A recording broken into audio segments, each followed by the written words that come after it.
time novelty, tied to machines that make me be. Cut this life off from me.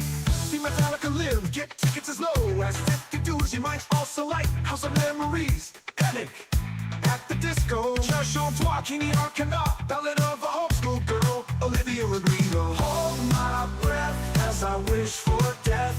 Oh, please, God, wake me.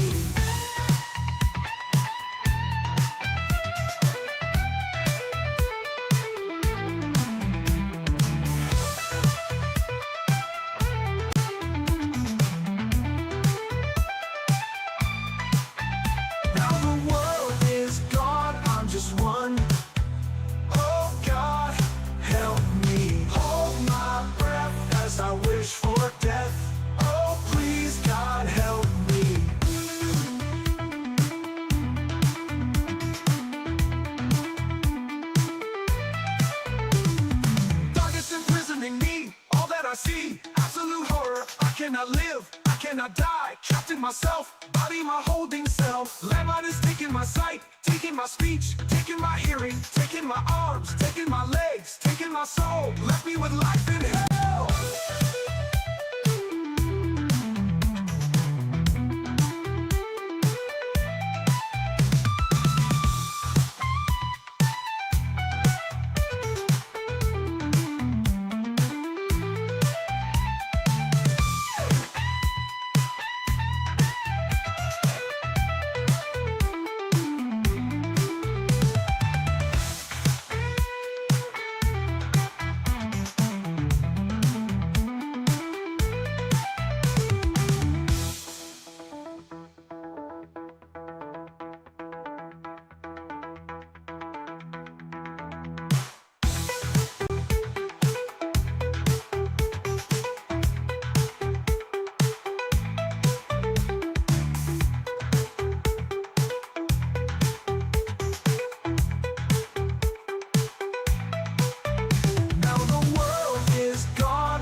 Darkness imprisoning me, all that I see, absolute horror. I cannot live, I cannot die, trapped in myself, body my holding cell. Landmine is taking my sight, taking my speech, taking my hearing, taking my arms, taking my legs, taking my soul. Left me with life in hell.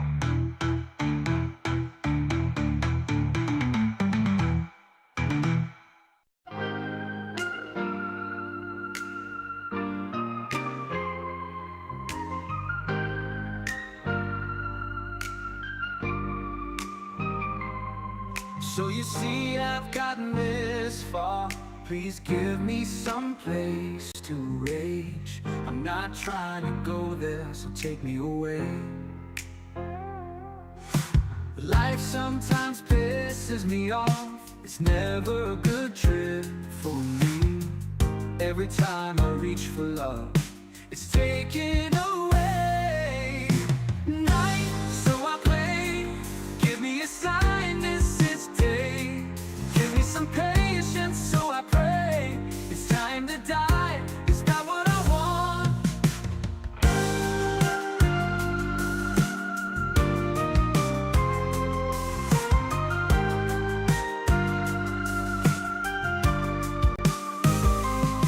There's nothing wrong wanting to be loved.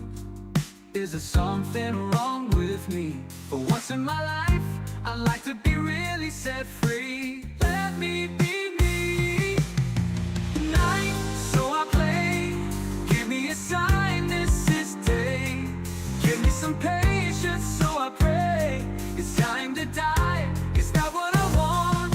Hey, take me away. Take it away. Take me away.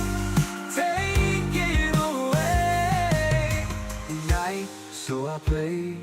Give me a sign this is day. Give me some patience, so I pray. It's time to die. Is that what I want? Night, so I play. Give me a sign, this is day. Give me some patience, so I pray. It's time to die. Is that what I want?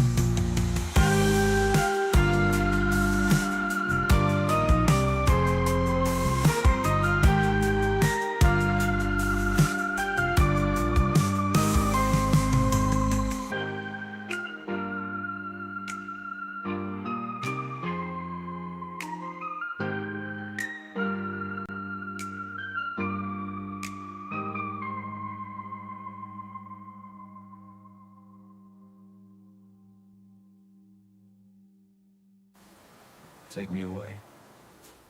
Take me away. Take me away.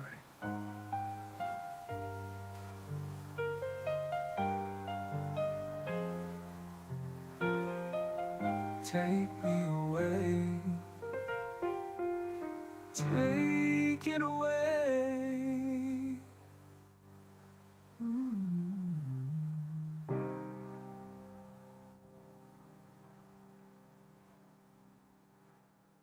Against the ninja, we will fight the battle to win. Against the ninja, we will fight the battle to sin. Taiwan, Taiwan, Taiwan, Taiwan. There's fire in their eyes, no mercy in their hearts. They tell their dirty lies to finish what they start. Evil is their drive.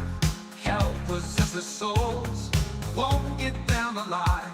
The feeling's twisted cold. We will stop the senseless killing. We will end this evil war. We will stop the senseless killing. We'll leave it up the score. Against the ninja, we will fight the battle to win. Against the ninja, we will fight the battle to sin. Taiwan, Taiwan, Taiwan, Taiwan, Taekwondo, Taekwondo. We strive for worldly peace, to stop the vicious night as the energy would cease. Taekwondo is our way of life. We will stop the senseless killing. We will end this evil war. We will stop the senseless killing. We'll leave it on the score. Against the ninja, we will fight the battle to win. Against the ninja, we will fight the battle to sin. Taiwan, Taiwan, Taiwan, Taiwan, Taiwan, Taiwan, Taiwan, Taekwondo.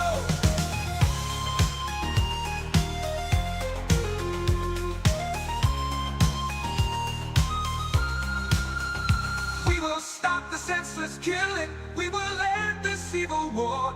We will stop the senseless killing. We'll leave it up the score. Against the ninja, we will fight the battle to win. Against the ninja, we will fight the battle to sin. Taiwan, Taiwan, Taiwan, Taiwan, Taiwan, Taiwan, Taiwan, Taekwondo. Got the ninja. We'll leave it up the score. Against the ninja.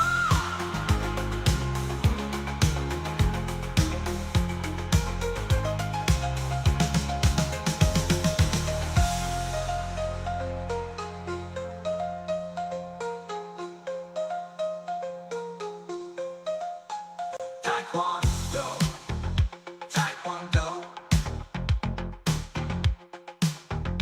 Taekwondo.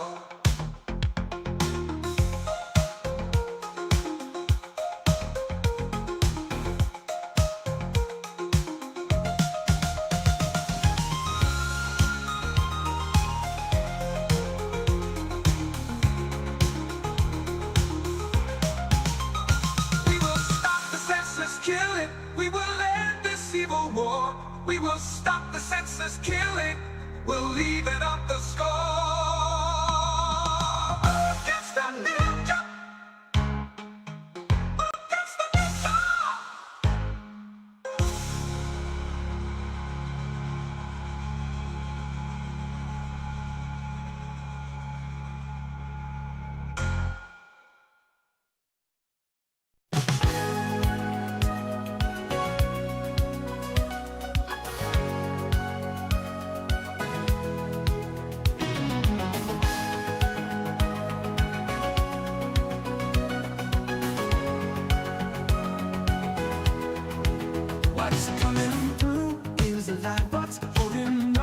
is a mirror, but what's singing songs is a snake. It is looking to turn my piss to wine. They're both total void of fate and killing me just the same. The snake behind me hisses what my damage could have been. My blood before me begs me, open up my heart again. And I feel this coming over like a storm again. Consider it me. Venomous voice tempts me and drains me, bleeds me, leaves me cracked and empty, drags me down like some sweet gravity. The snake behind me hisses what my damage could have been. My blood before me begs me, open up my heart again. And I feel this coming over like a storm again. Consider it me. Venomous voice tempts me and drains me, bleeds me, leaves me cracked and empty, drags me down like some sweet... Welcome, my friends, to XboxEra. If you're new here, let me fill you in. XboxEra is a platform for the Xbox community with best-in-class forums, a kick-ass Discord server, and of course, XboxEra.com, your destination for the best news, reviews, and features, all focused on your favourite platform, Xbox. It's every Xbox fan's gateway to the best of XboxEra. Our incredible podcasts listened to in over 50 countries worldwide, our in-depth reviews, our own merch store for the coolest in gaming threads, and of course Day One, where you can track, rate and discuss your favourite games on Xbox Game Pass. We're a small, agile and independent publication, and importantly, we're completely funded by you. If you value having a publication truly focused on your preferred place to play, you can become one of the cool kids by supporting us directly via Patreon. Just head to patreon.com/XboxEra. You get cool swag and awesome perks, and we get to keep doing what we do. Become a part of the best Xbox community on the internet and help us grow even larger. Thank you for your support. XboxEra is only made possible by the support of an amazing community, and in particular our legendary and growing army of Patreon supporters. Our executive producers, Top, The Scarecrow 121, Peter B, NotJack, Mohammed Sherez, Kevin S, Korkenstein, Jordan White, Jordan Andau, Frankie C, Terran H, and Britt. Our amazingly generous grand benefactors who take their support and dedication to XboxEra to another level. Krat56, an assassin. And then there's our boss, our leader, our shining light in times of darkness, the one and only XboxEra's CEO, Torn Raptor. You guys are all fucking awesome. If you enjoy the content XboxEra produce and want more of it, and you're not a patron, consider heading over to patreon.com/XboxEra, pledge your support, and get cool swag in return. Here's how to play Console Wars the card game in just 60 seconds or less. With the deck set up, deal all players 5 cards. Then deal each player a randomised perk. These do cool things, and all of the instructions are on the cards. To win the Console Wars, you need to build 4 complete genre sets of game cards in your portfolio. Shooters, indies, action-adventure. There are 12 different genres to choose from, and the number of cards that make a set are labelled on the front of the card. When a player takes a turn, it's pretty simple. You always pick up 2, and then you can play up to 3 cards. Whether it's an action card or a fanbase increase card, every card in Console Wars the card game has very clear instructions on it, so it's super easy to play. If you're ever not sure, just remember that the card played always takes precedence. And that's it. Play continues clockwise, and the first player to build 4 complete genre sets of games wins. Have fun, console warriors.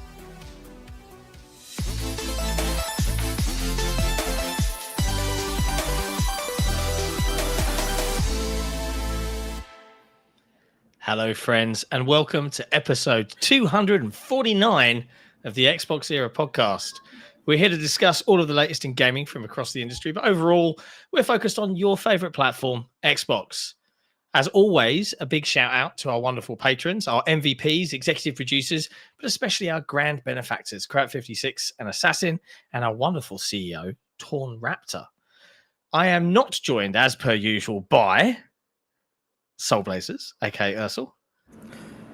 You're not joined by me? I'm not joined, as usual, by. So you're here. You said not joined. I'm not joined as usual. Okay, all right. So you What's are going on? It was a play on words. Are you okay? No, I think the play didn't land because you should. I'm not joined as usual.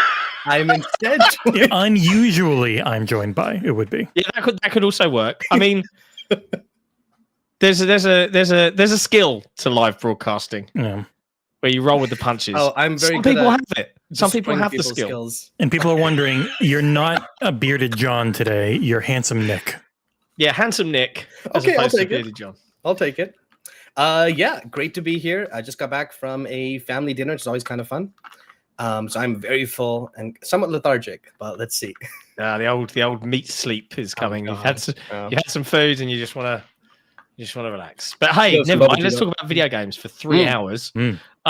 As always, Jesse here as well. Lovely to see you, my man. Hello. Wow. Okay. Tough crowd today. At least the chat will keep me entertained. Hello, everybody. Lovely to see everyone today. If there's any errant PlayStation fans happen to tune in because I've got nothing to do, I understand why you're here. We'll talk about it in a minute. As a heads up to our faithful community, there is a special announcement today, which Nick was loath to miss out on, but miss out on he has. So stick around because later on in the show, we're just going to be doing a special announcement. And it's going to be a pretty good one, I think. That you're doing that this episode? We're going to do that this episode. Oh, damn. Okay, Correct. awesome. Yeah, woo! It's just party time. Definitely stick around. You're gonna want to be here for this. Yeah, you're gonna want to be here. Before we get into all of the video game news and shenanigans that we normally do, let's talk about some actual video games for a change, because we like having you on, Aarsal, instead of Nick. Because Nick, he focuses on the news, he wants to console war a little bit, but you actually play a number of video games. I try to, yeah, and have some fun. So that's what I want to hear about. I want to talk about what have you been playing this week that you can talk about. Yeah. I think you can talk about everything now. Yeah, he's allowed on everything. Yeah. I'm not. I had a couple reviews come out. It's been a little bit. But what I've still been playing is Come Deliverance II. Fantastic game. It's in the news in a lot of places. Good reasons, bad reasons. Well, we might get into it later. No, we can get into it now. That's the beauty of this segment. We can just get these bits out of the way as part of the general discussion. Yeah, that's fair. But it sold 1 million copies, right? So, already, and probably going to hit 2 or 3 million soon. I wouldn't be surprised. Yeah, good for them. Yeah, it's nice to see a single game do well again. I hadn't played the first one, so if anyone's on the fence with the second game and I haven't played the first, because it is a direct goddamn sequel. Like literally, the story takes place maybe one Fade to Black after the first game that came out 7 years ago, literally. So before I played the game, I watched 9 hours of cutscenes and people gameplay footage and blah blah blah to get an idea of the story. But the game's a lot of fun. It's really cool, and it does things in a way no other game has for me. And I'll just talk quickly. One example. You play like a Bethesda game or any RPG, and you have a dialogue tree, right? And it'll be like, oh, this has a perception check, or this has a whatever check, and this skill check. And chances are you're going to pick whatever you have the highest skill of to get through that dialogue option or to get the result you want, like a non-combat conflict resolution. Either way, blah, blah, blah. What this game did, which is really interesting because I've never seen it do it, this game kept track of your conversations with these same people. Ooh. What I mean by that is in the beginning of the game, you speak to someone, and at the beginning, I'm like, yeah, I'm a scribe, right? I said, I'm here, I help. I've played this bit, yeah.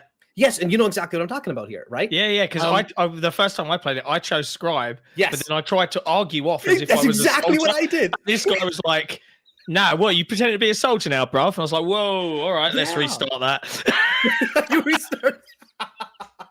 The whole game keeps up with that. Where it's like, just because you have the highest number, it doesn't mean it's going to be successful. Because, your character's an idiot. Just grade A, not smart. You know what I mean? He is a doofus. He's an idiot. And that comes into play in the dialogue. And it's a really slow game. And it's the kind of game where you'll sit and play for 3 months. And if that appeals to you, it's worth the purchase. If that does not appeal to you, it's not. Other than that, yeah, I haven't played a fair bit, so I'm gonna quickly run through it. Ninja Gaiden 2, obviously, like obviously. Legendary video game. Yes. Incredibly repetitive with bad bosses, and yet somehow still pretty fun. It's a very naughties game, but you're like, yeah, this is great. I'm fine with it. If this was a new game, I'd be 6.5. But as an old game, used to them being bad. I agree with the bosses. I don't remember them being quite as annoying as they were. They're just bad. Like it's not even annoying. They're just bad. Like they build up that friggin' big 4-armed gorilla friggin' guy in the theater, and then you kill him in like 13 seconds, and he just falls over. And goes, really quick, I see in the chat someone saying the combat in Kingdom Come Deliverance 2. It's actually not that bad. It's like a puzzle game almost, where it's like you just got to kind of pick and choose which direction to attack in. Yeah, multiple person combat's still terrible, but dude, you're like a random dude in the medieval ages. Don't fight more than one guy at once. It's not going to go well for you. But yeah, back to Ninja Gaiden, great game, super awesome. And then in preparation for Avowed, which is coming in 2 weeks. Holy crap, dude! Holy crap!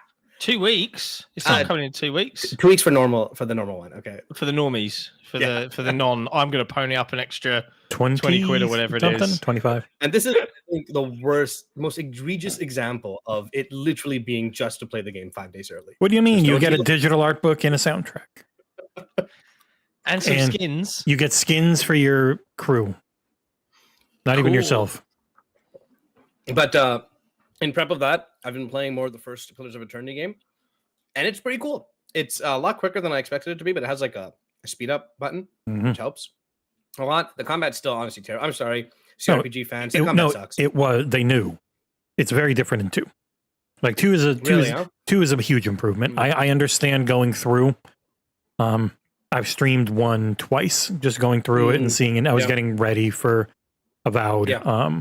And from everything I've heard, like, one's rougher. 2 people still really like.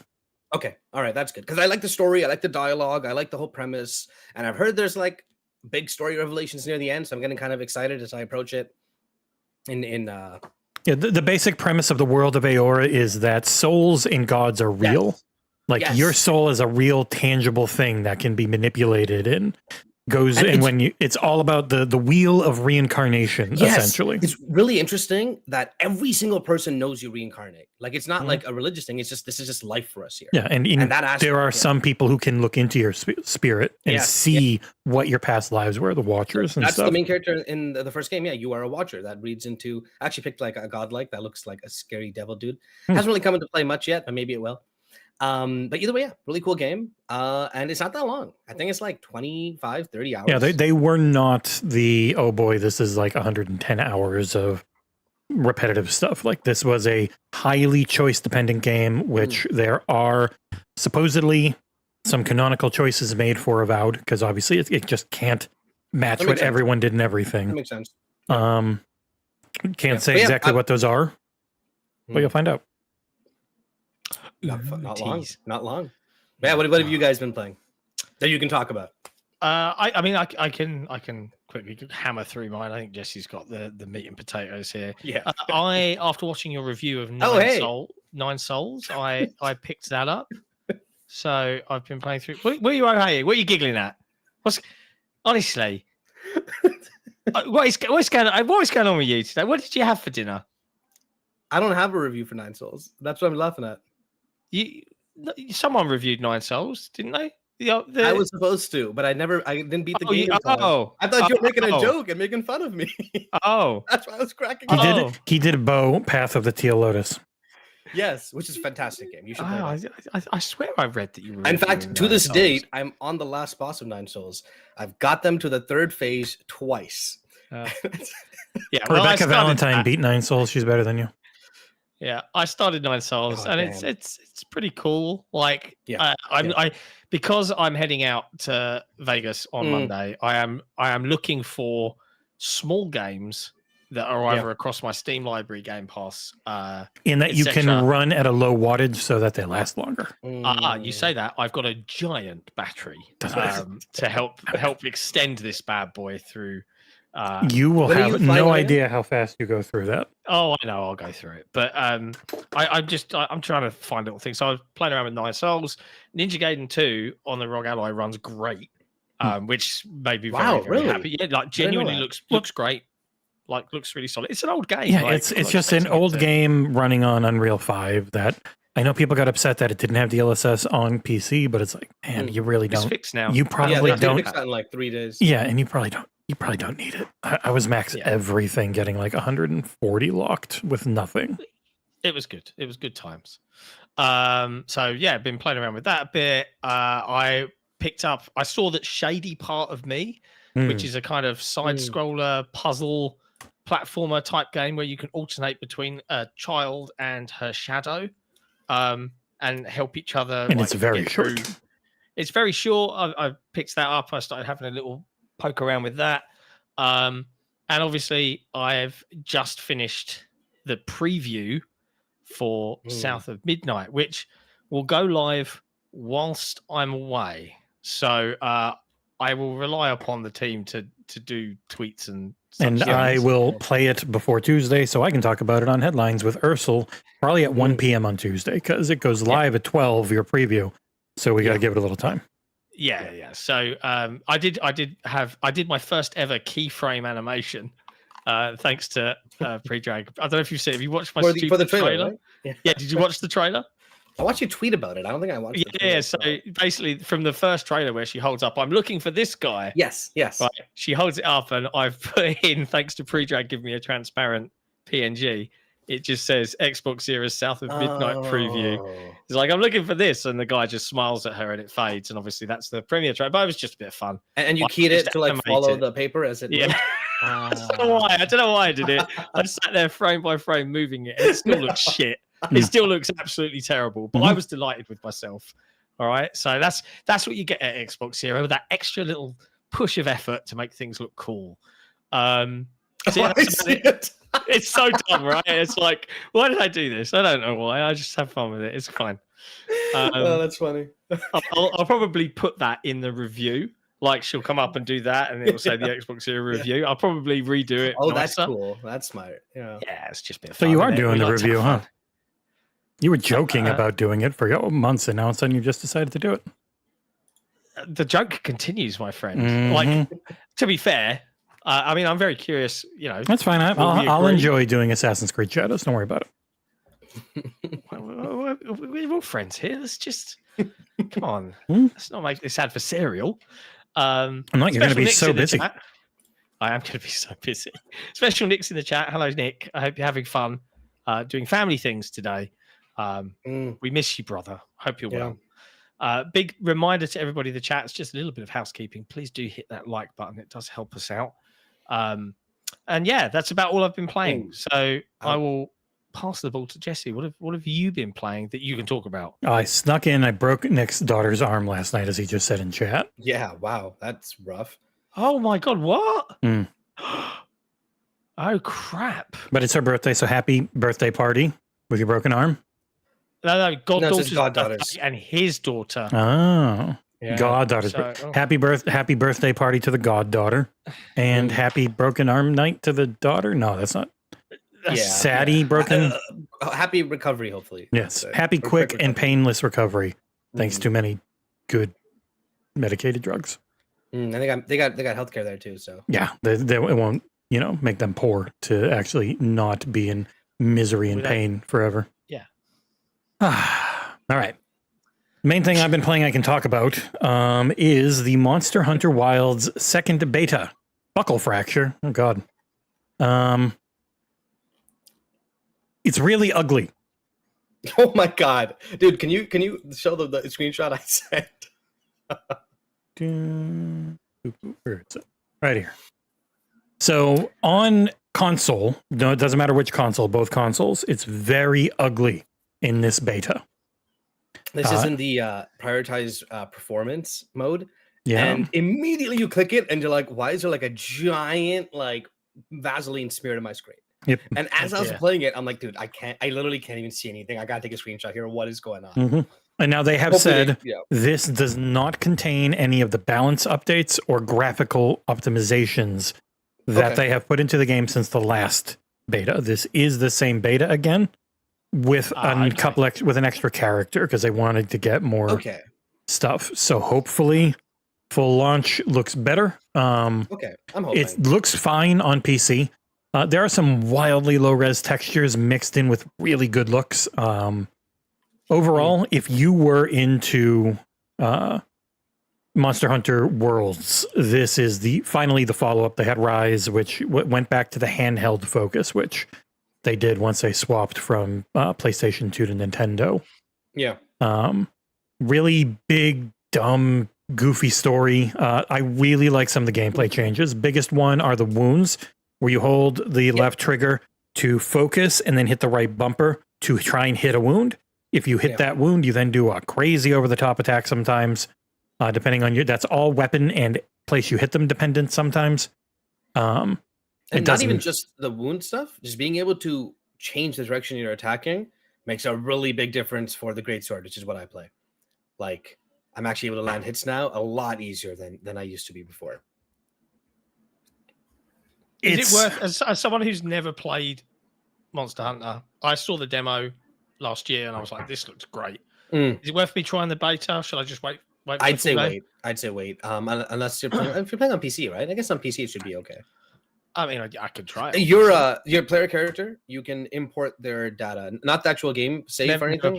Never played it. No, sorry. What I mean from is the beta. From the beta, yeah. So I didn't want to spend time like editing my dude, but then once I read, you can like just take your character. Yeah, you can supposedly instantly import them. Yeah, and you'll get some stuff for having played. Really use the beta as a thing to figure out if you're interested in it at all. Because it is just essentially the start of the game without the progression. With Monster Hunter, it doesn't click right away.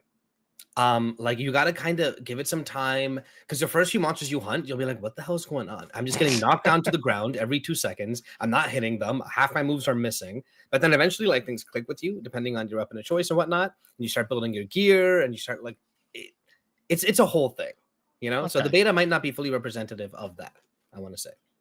Okay. And you don't get it's a way to figure out what the vibe is and how it plays because you're not getting any of the carrot on a stick progression, which is like the thing. Monster Hunter's campaign is generally a tutorial to get you ready and familiar with the end game. Like it's not an afterthought. It is a big thing, especially in Worlds it was the biggest thing by far. But they really want to get you ready. Yes. Lucius in chat talking about how it's like visually it's not that exciting looking, and I don't disagree. That being said, this is just one area. There's usually like 5 or 6, and some of them, at least in the other games, look incredible. Very early monster designs are normally small and they're not super crazy with animations and stuff. So that being said, at one point that whole map turned into like a lightning storm. That was really cool. I'm like, what the hell is going on? That's when you can fight the newer one they put in that you can't. That makes sense. That you can't really solo because you can't level up because they've got 3. Doshigama, this one. Then there's like, I forget the name of them, but it's like this big lightning wyvern that you need a full group to try and take out in this because you're not upgraded also. You don't hurt them very much and they hurt you a lot. There's one thing I will say, John, sorry, just really quick, is when you do play it, look up a 10-minute video on the combos for your weapon. Don't just go in blind. It makes a huge difference on your experience and enjoyment of the game. It is infinitely deeper than it appears at first, and it's a good. You're putting me off, lads. I know, but I know. But it's what makes the game really fun. Like it's literally just getting good at a weapon, and in this game you can have 2. At some point, not in the. That's a big thing. They showed on the trailer. So once you get your little bird creature, you can have 2 weapons, which is a massive game changer. I gotta make my second weapon. It is a game of mastering your favorite weapon. Yes. Like you want to try them all. You want to fool around and muck around. Once you've chosen a weapon you want to get good at, then look it up. Yeah. Okay. Because it's surprisingly deep in a way that feels really good once you start mastering it. Can you only practice like by going out there and? Nope. No. There's a practice room, and it shows all your next moves and the damage you do. It's actually really in the top right. You can see it's pretty much always tells you what buttons do. Like it's very casual friendly in comparison to what Monster Hunter used to be, which was if you don't mark this monster, you can't find it again. Like you had to hit him with paint and shit. Auto walk too. I was like, okay, all right. Yeah, you can get on your mount and it will automatically bring you where you need to go.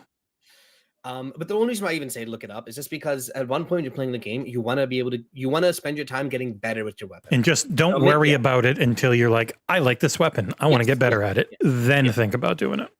Because you can just mash and have fun and get through the entire campaign that way.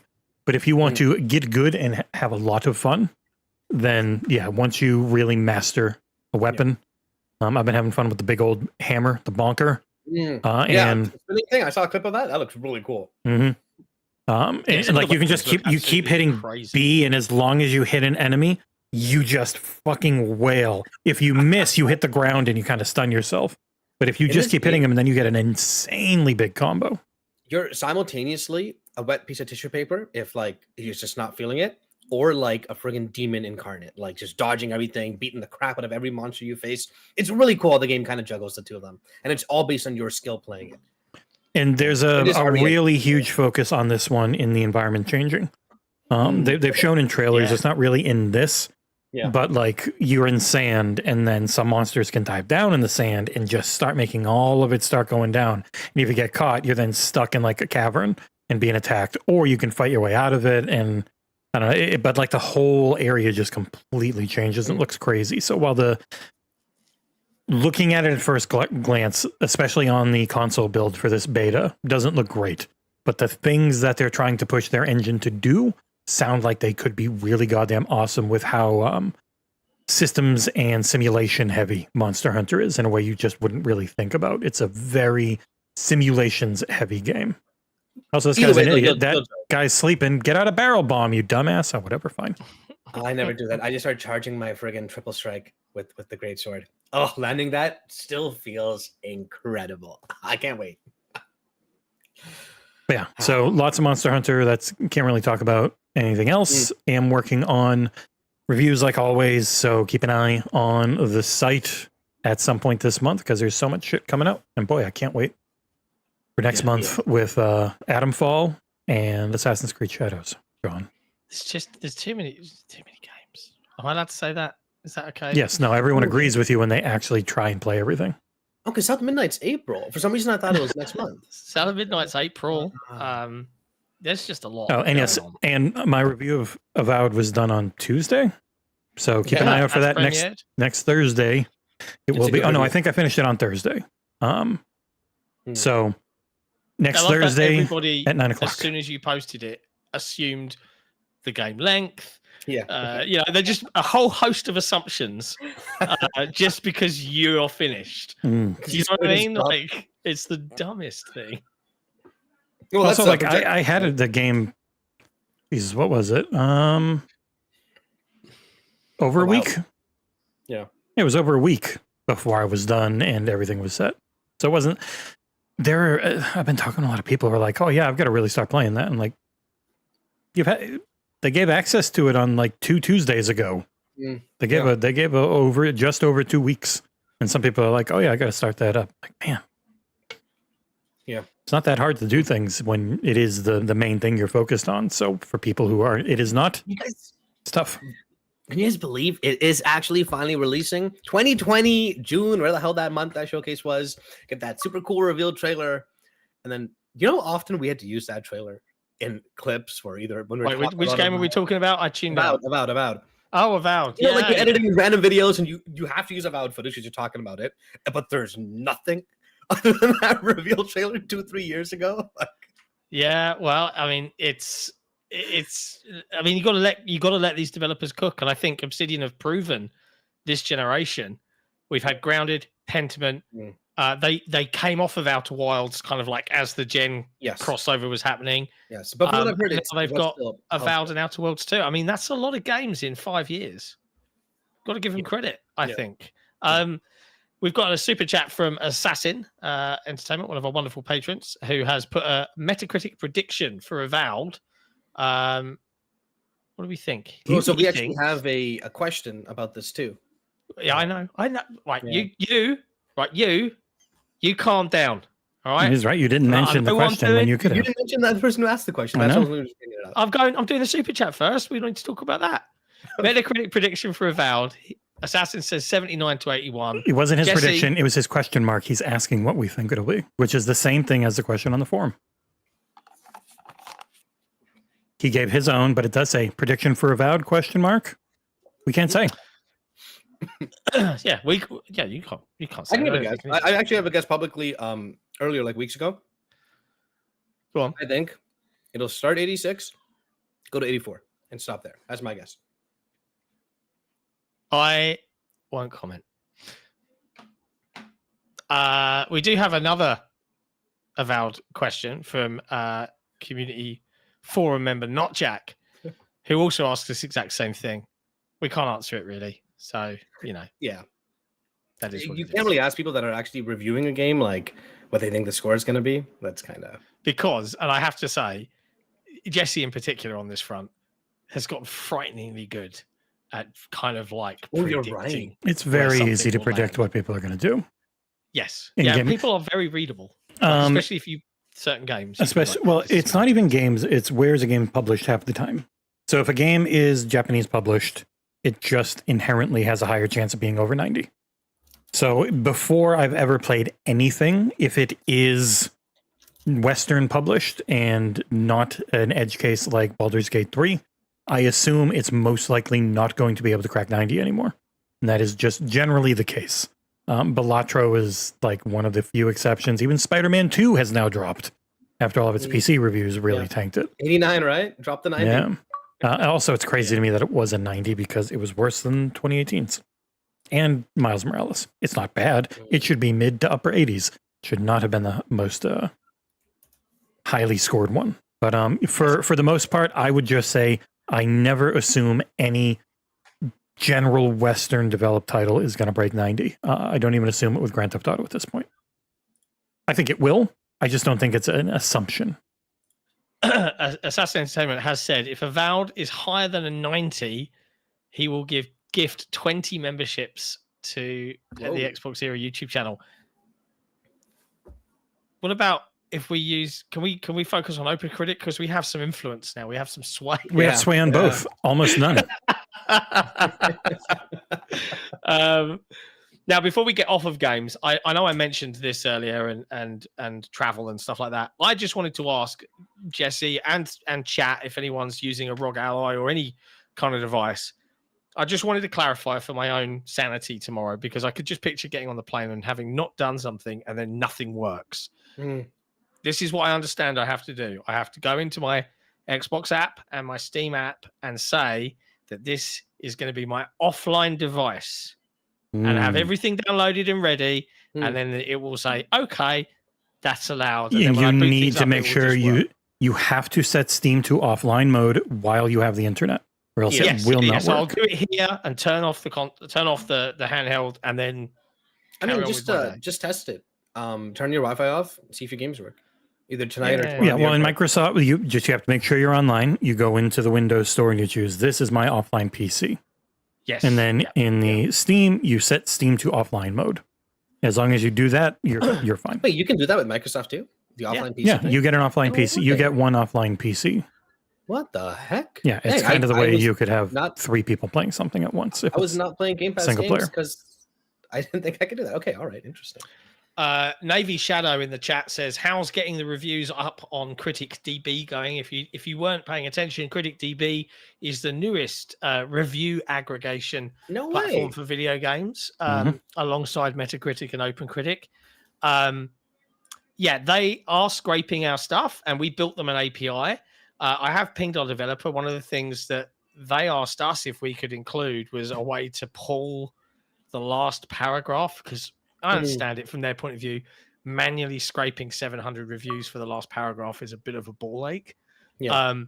My dev, I don't know where he is. He's not replied to me. He built the API in like 2 days. I was like, here you go, this should work.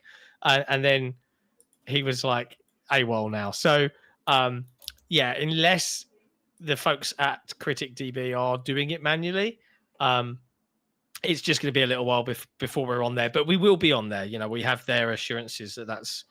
They did want us there for launch, but what's their pitch? API. What makes them better? They have put in a number of kind of protections around user reviews, so to prevent user review bombing, i.e., you have to actually be a paid subscriber to submit a user review in an effort to make sure they curate quality. They don't weight one outlet's one singular opinion above another outlet's singular opinion. Okay, good. And yeah, I mean, I think their site design is quite nice. It's quite smart and modern looking comparatively, perhaps, to some of the legacy boys out there. But equally, to give particularly OpenCritic some credit, they are working now on improving things after a long period of very little to no communication. So, yeah, it's always nice competition in the space, isn't it? Yeah, it's not bad. Have a bit of competition. But I want to see CriticDB start having exclusive reviews that are only on their website that I can't read anywhere else. Because I think that way is the only way to make a website successful. And it only works on specific web browsers. Yeah, and it's exclusive to Brave. Opera. Oh, did you see how we did that? Yeah, it was fun. Speaking of the travel and going to DICE, which is where I'm heading, the lovely good old Collingwood, one of our XboxEra patrons, does have a lovely question for me from our XboxEra forums. He has said, "Hello, John, Aarsal, and Jesse," and he wanted to talk about DICE. I think he's giving me some advice. He says, "Do remember to bring your toothbrush, get your kids souvenirs, issue invitations for people to guest on the podcast and on XboxEra 1v1. Yeah, we haven't done one of them in a while. It'd be nice. Get plenty of pictures. Get 2 of any freebies and a raffle for a DICE prize pack on the podcast. That's a good shout. That's good. See MVG. Yeah, I forget MVG's around Vegas, isn't he? So maybe I'll bump into him. He's hanging out with Tom Henderson. Yeah, there you go. Do get people to try Console Wars. Don't overeat. I don't know about that one. I've seen some of the restaurants out there. Don't forget to load your laptop with media to watch on the plane, just in case the onboard entertainment system is crap. Don't overuse your British accent. What? Don't reuse your underwear and don't give anyone COVID. I appreciate the advice. Thank you. Good old Collingwood. Yeah, that's good advice, I think, all around. I forgot that MVG is Vegas bound. I'll have to drop him a little DM, see if we can catch up. All right. That's all the games we've been playing. So let's talk about some news. And I think the hot topic of the day is the last 18 or 20 hours worth now of it's still going, huh? Of a PlayStation network for players to play their games on. Yeah, what's going on here? Here's the thing, and I'll caveat this. Without a singular response publicly, a tweet, anything outside of there's problems outside of that. Yes, okay. No acknowledgement beyond, this has been nearly a day. Yeah. Is it starting to feel a little 2011 all over again here? Ooh. Is it? I mean, clearly they've been. The main account has not said anything. The only thing that has been said was the Ask PlayStation account saying, "We are aware some users might be currently experiencing issues with PSN." So it's all users, right? Like there was a community note. It's everyone on everything. Everything's down. Oh, crap. If your PlayStation is set to be your home console, Mm-hmm. then I understand that digital purchases and everything work for you. Yeah. But the savvy gamers out there that game share and perhaps a lot of games media who aren't trying to review the thing I'm reviewing right now, and they can't, and I'm laughing a little. Yeah, it's there go the 4 nines, right? The 99.99 uptime. Yeah, gone. Oof. I mean, heaven forbid that this is another massive security breach of some description. Like, somebody put up a joke about that where they were like, we had someone hack us, and then at the very end it was just like, and then sadly they have put in a copy of Concord into everyone's account. We will be fixing that. Scarcely relevant with a super chat. Soul, please darken that room. Your square on the screen is like looking into the Ark of the Covenant right now.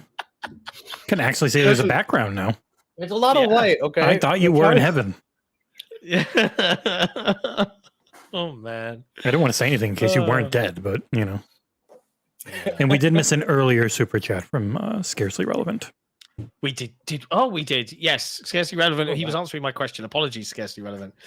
In settings for both, set them as offline whilst connected, not commented, but I'll blame autocorrect to the network. Currently playing. Cool. So he's playing on his ROG Ally, doing exactly the same thing. So there you go. Good, great, lovely. Gonna get some mileage on that bad boy. Anyways, so do we think that this is? I mean, I think it's clearly some sort of DDoS. It's almost massive, always, Usually. but they're on Amazon Web Services, which is not having issues. I thought their backend was Azure, or is it not? They had a deal with Microsoft about it, but they've been on Amazon Web Services. So it's weird. You guys see a Forbes headline where it's still down after 14 hours, and no one knows why. Yep. What the? Yeah, they just haven't said a word. It is one of those things. We are lucky that Microsoft has active social media teams. It's not hey, this one's better than that one. It's just when something goes bad, we are used to being told right away what's going on once they know. It's not just Microsoft, and it's not just Xbox. It's in general, a lot of companies, they give hourly updates on these things. Like, hey, we're still working on it. Hey, we're finding this. Hey, you know what I mean? Like, it's a very normal thing in this space. As someone who worked in telecommunications for over a decade, this would be classified as a critical or a P1 essential, i.e., and certainly from an SLA perspective, if it is with Amazon should be doing that hourly if it is an Amazon issue. But that's the strange thing. Nothing else that's running on Amazon appears to be particularly suffering. And it's everything PlayStation. All of their statuses, their video, their direct, their store. It's really weird. You can speculate the recent layoffs might have something to do with it. Maybe. Someone, cut a switch on the way out, cut a cord or something like. Maybe Doge has taken a visit to PlayStation headquarters. Yeah. Want to keep politics out of video games, man. You know how it is. That was going to be my other intro to the show. I was going to welcome, one of the members of the 51st state of America, Aarsal Soul Blazers, but over my dead body. Also, for this super chat from Assassin, was replaying Dead Space on PlayStation last night for 2 hours before I even knew about the outage was happening. How? Physical disc. All digital ain't looking too good, huh? Now, fellas, just saying. All digital and game sharing. If you're not game sharing, you'd be fine. Yeah. It's only if you game share that the connection being down is a big whoops. If it happened to me on Xbox, my downstairs console and my console in here would be kind of useless without discs. Yeah. But my little boy's Series S would play everything I own. Like, no worries. No, that's not already installed. I mean, you're right. Obviously, physical is fine, but it's not just that. It's also, the vast majority of games people play on their PlayStation are what? Online games. Yeah. Yep. Right? And as Scarcely Relevant says, John, if you want to read it. And he is right in this. Scarcely Relevant says they're not saying anything because the first rule of a breach or something broken is to say nothing until you have a root cause. No root, no known solution. Yeah. But I was always trained to at least say, we are still aware and we are still working on it. When we can share more, we'll share more. To just leave the entire consumer base for nearly 24 hours now with nothing. On a weekend, by the way, which for work obviously is the opposite. But for this... Well, funny enough, for work with a big code coming in last night, can't say what, but a code came in that a lot of people intimated they have, and I know what they have. And now they've got this whole weekend they can't play it. I'm like, hey, this is one of the good times to make sure you have something on everything, which is why I generally ask for both a PC and an Xbox code, because one of them should always be up. And I know Jez was intimating on Twitter that, hey, maybe this will be a wake up call that they can't put all their eggs in the PlayStation basket. But because I was listening, he's on with Gaz right now, and he was saying Chris String put out a number, 68% of what Microsoft made was through PlayStation last quarter or in December. And then I looked into it, and it's all data estimates that omit like most of the money they make. So I think the reality is that they would never put all their eggs in one basket. They would put their eggs evenly into many baskets, with their own basket having the most outside of that. That's a good way of putting it. Also, not knowing your root cause after 18 hours isn't a good look either. They're not good at network security. Yeah. Oof. Helldivers 2 is down too, right? Even on PC. I think anything that I think the back end for crossplay in Helldivers is the PlayStation Network. So anything that has to access PlayStation Network doesn't work. So I imagine a lot of online stuff for the MLB games is all down. Like there's stuff across platforms that require. Thank God, I don't know if they've already done it or not, but those games that don't need a PSN login on PC. Yeah. I'm curious about that. That's a good one. Oh dear. Well, we've got some more super chats coming through. What do we got here? We've got not a super chat, but Scarcely was just clarifying in the chat. He works security since 2004. Worked on the Sony breach. Interesting. Jay Foley says, "Going to assume that the rumored state of play isn't happening now." I mean, look, pure conjecture, but what if it's like one of those things where they hack in and then they go, "We're going to release everything and all the info unless you." We're going to show that Starfield's coming, and then they never release Starfield, and John cries. Oh, don't worry, I'll be collecting my flowers. I'll be collecting my flowers later this year. No one will Really care. Confident. Learn from Nick. No one will come back to me and send me any apologies. Yeah, no one. They'll all say that you just guessed anyways, and you didn't actually know, and it changed after the fact, like they always do with Nick. Yeah. Too early. I never. Hey, John, do you see what SJ says in chat? I will do in a second as soon as I scroll down. But first, before SJ says anything, oh yeah, good old Collingwood. What people really, really mean to me? SJ's teasing that Phil Spencer's yet again not coming on the. I could hit a button if you want to just throw it right in SJ's face. What do you say? No. All right. No. Because we have no button to hit. Oh, so I should hit that button. Jay Foley, super chat, says he's going to assume that the rumored state of play ain't read that? Happening now. I read that one. Sorry, you threw me. You're Good old Collingwood. Old man. Good old Collingwood says word on the street is PlayStation was uploading Forza Horizon 5 to the PlayStation Store for free download, but the game's too fire for the Sony network and totally crashed the system. That makes sense. Oh, that's the kind of fanboy drivel we need around here. That's lifting everyone's spirits. There was a lot of stuff happening this weekend. There's a big Destiny 2 event. It was the 1 year anniversary for Helldivers 2, and something else. I forget. Either way. Yeah, there's always lots of stuff going in live service games that is not. At the Super Bowl Madden tournament could not happen because it was going to be done on PlayStations. Yeah, I don't care about the Super Bowl anymore. I stopped caring. No one should ever care about the NFL or the NBA because they're both pretty rigged. You see that trade though? Holy crap! I know that's rigged. That's part of the rigged thing. What was that? Yeah, straight up, dude. Like no, the NBA has been completely rigged for 2 decades plus. I'm so glad I don't care about sports. Like I hear people talk about this stuff, and I see like people getting enraged, and I'm just like, la la la la la la. Yes. Okay. So PlayStation's down. No news yet as to why. Watch this space. Friggin' nutty. Pretty crazy. I want to talk about this one. We did mention it on headlines, but like Jesse and I had a conversation about this. Nick made our thumbnail, and he made it about a Steam console. And this was a story that was covered across the internet by several outlets last week or this week, just gone. And we talked about it on Thursday's headlines in that Valve is reportedly building a Steam console to rival PlayStation 5 and Xbox, according to a rumor. And like Jesse and I talked about this before we went live for headlines on Thursday, and within about 3 minutes, Jesse had pretty much debunked it. Yeah, you threw it in there because the actual click that tweet. Yeah, look at the tweet. It's literally so. Ecstasis in Portuguese, not Spanish, like people kept saying. I think Insider Gaming was like, I don't read Spanish, so I can't really say if this is right or not. He speaks Portuguese. And he was just relaying something from somebody else, not saying it's a rumor, saying it is an opinion that this guy, Handle Deck, was saying, I've been reading a lot of things in the international and national press about the note I made about Valve's work on the RX 9070.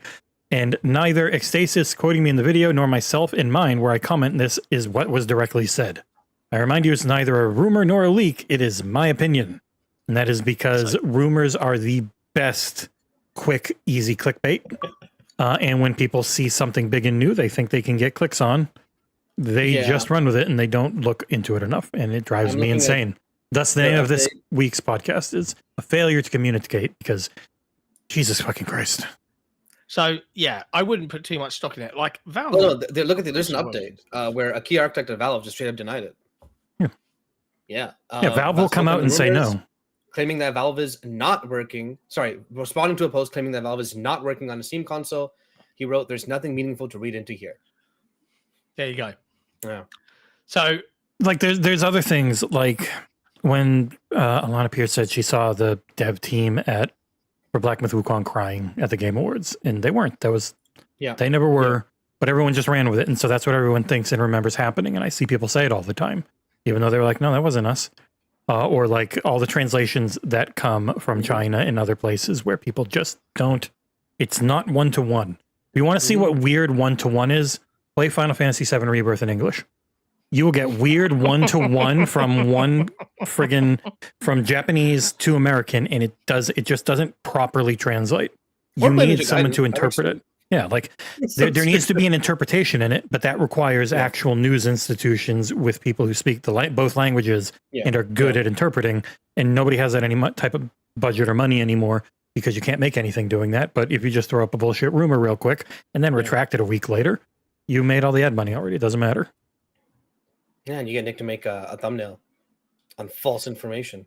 He knows now, but he was like, "I'll still get people in." I'm like, fine. I mean, okay, but the concept of a Steam console, right? I mean, Valve tried. They tried it for a while, right? Yeah, Steambox. They put a good amount of money into that too. It didn't work. Steam people want a PC. Like, PC people are PC people. It needs to be what I'm hoping Xbox is going to do or trying to do. It's got to be friggin' seamless, man. It's got to be. If you look at the Steam Deck, and you look at the recent announcement, I think that was just CES. Thank you. I was a little bit able to see my old man brain kicking in there. They announced that they're going to be allowing SteamOS on OEM devices, right? Yes. I see a huge number of parallels to what Microsoft will likely end up doing with what I'm, unofficially terminizing the Xbox OS. That is, nutshell. Yeah, let's unshackle the people and let them go crazy here with stuff. Like, why not? Fun times. Really quick on that, because it's just tangibly related, though it's not on the docket, but I'll quickly bring it up. Did you guys see the news about I think it was Apex Legend and cheaters? Yes. Linux being removed from Apex resulted in a notable reduction in cheating. Yep. Yes.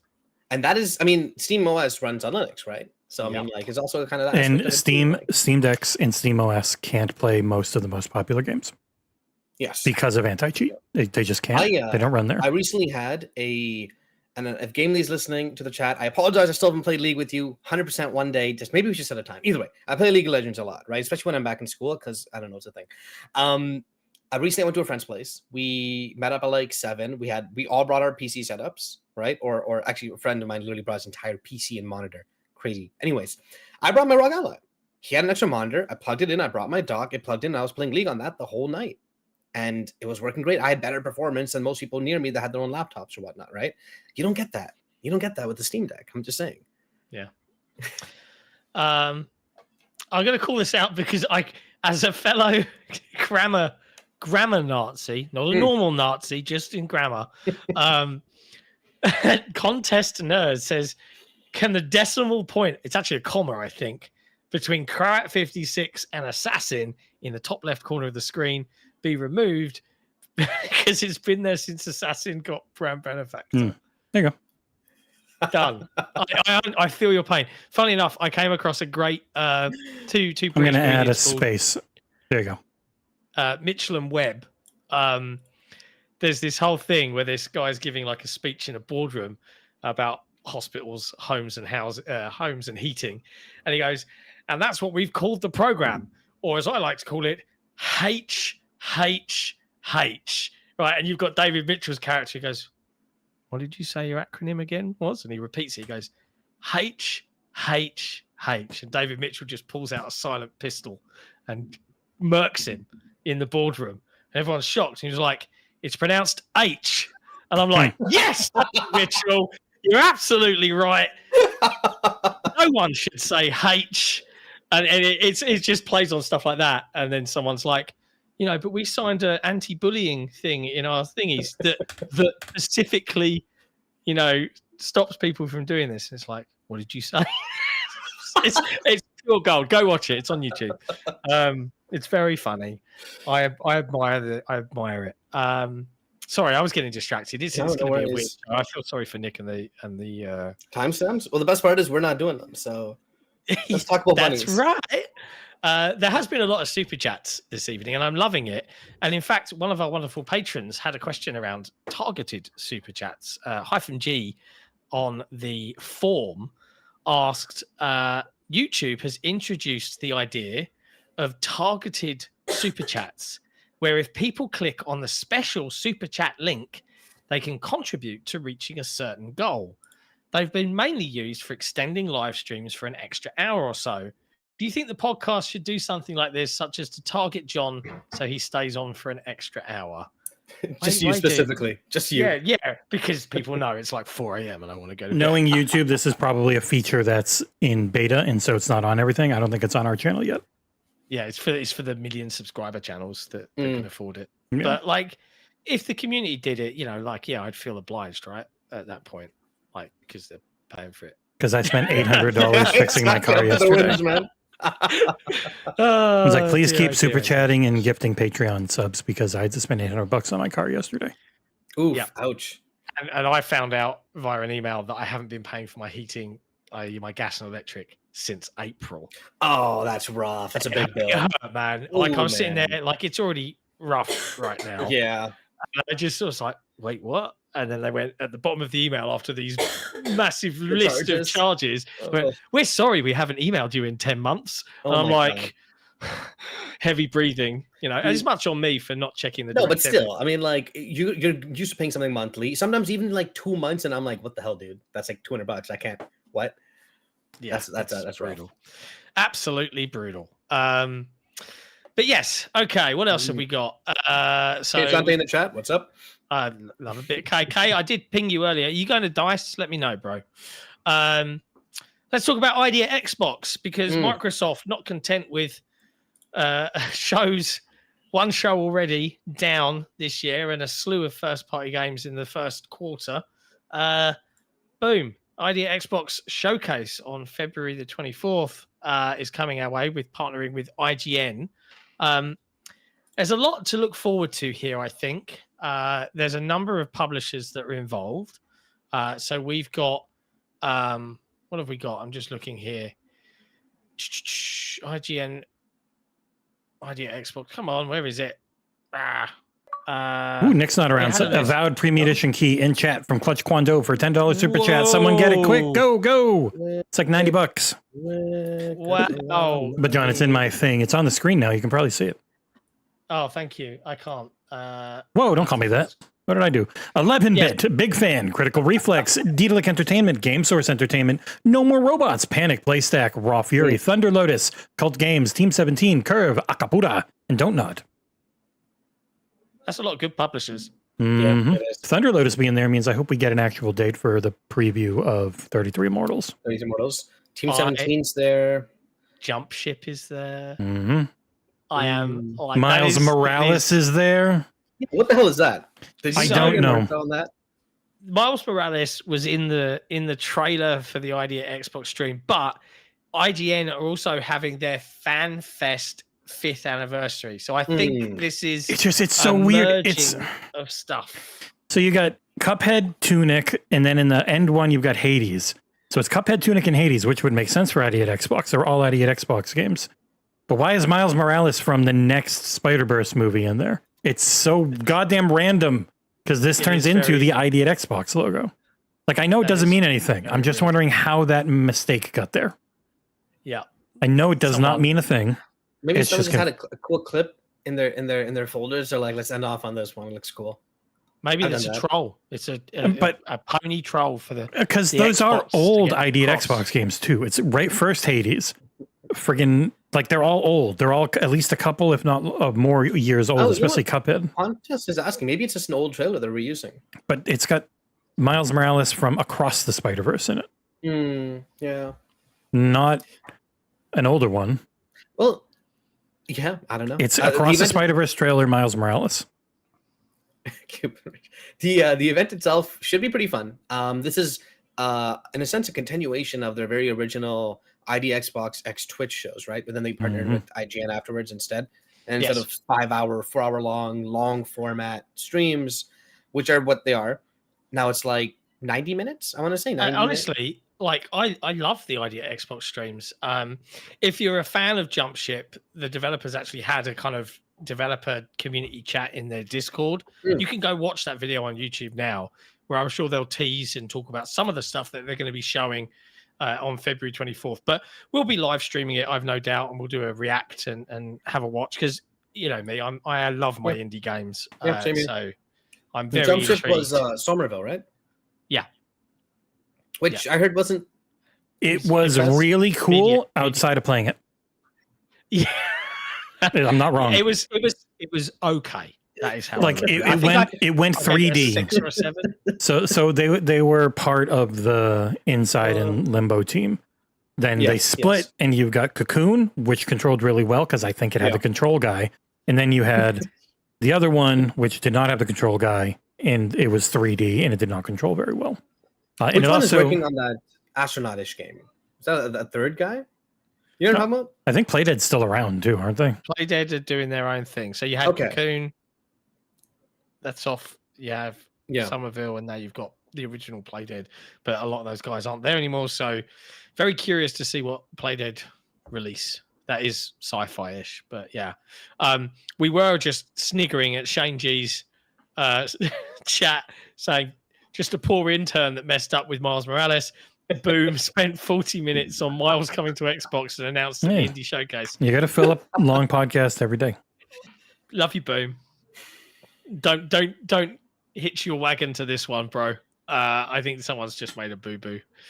It's a week-long thing of IGN with a bunch of different stuff announced. They probably have an intro like that for everything. It's just really goddamn weird to actually have ID at Xbox games that are all old mixed with new Miles Morales from a movie. Yeah, for sure. But yeah, for those interested, the show is gonna be worth checking out if you like indie games. And if you don't, do you like gaming? And if you don't like cringe, just watch the trailers afterwards.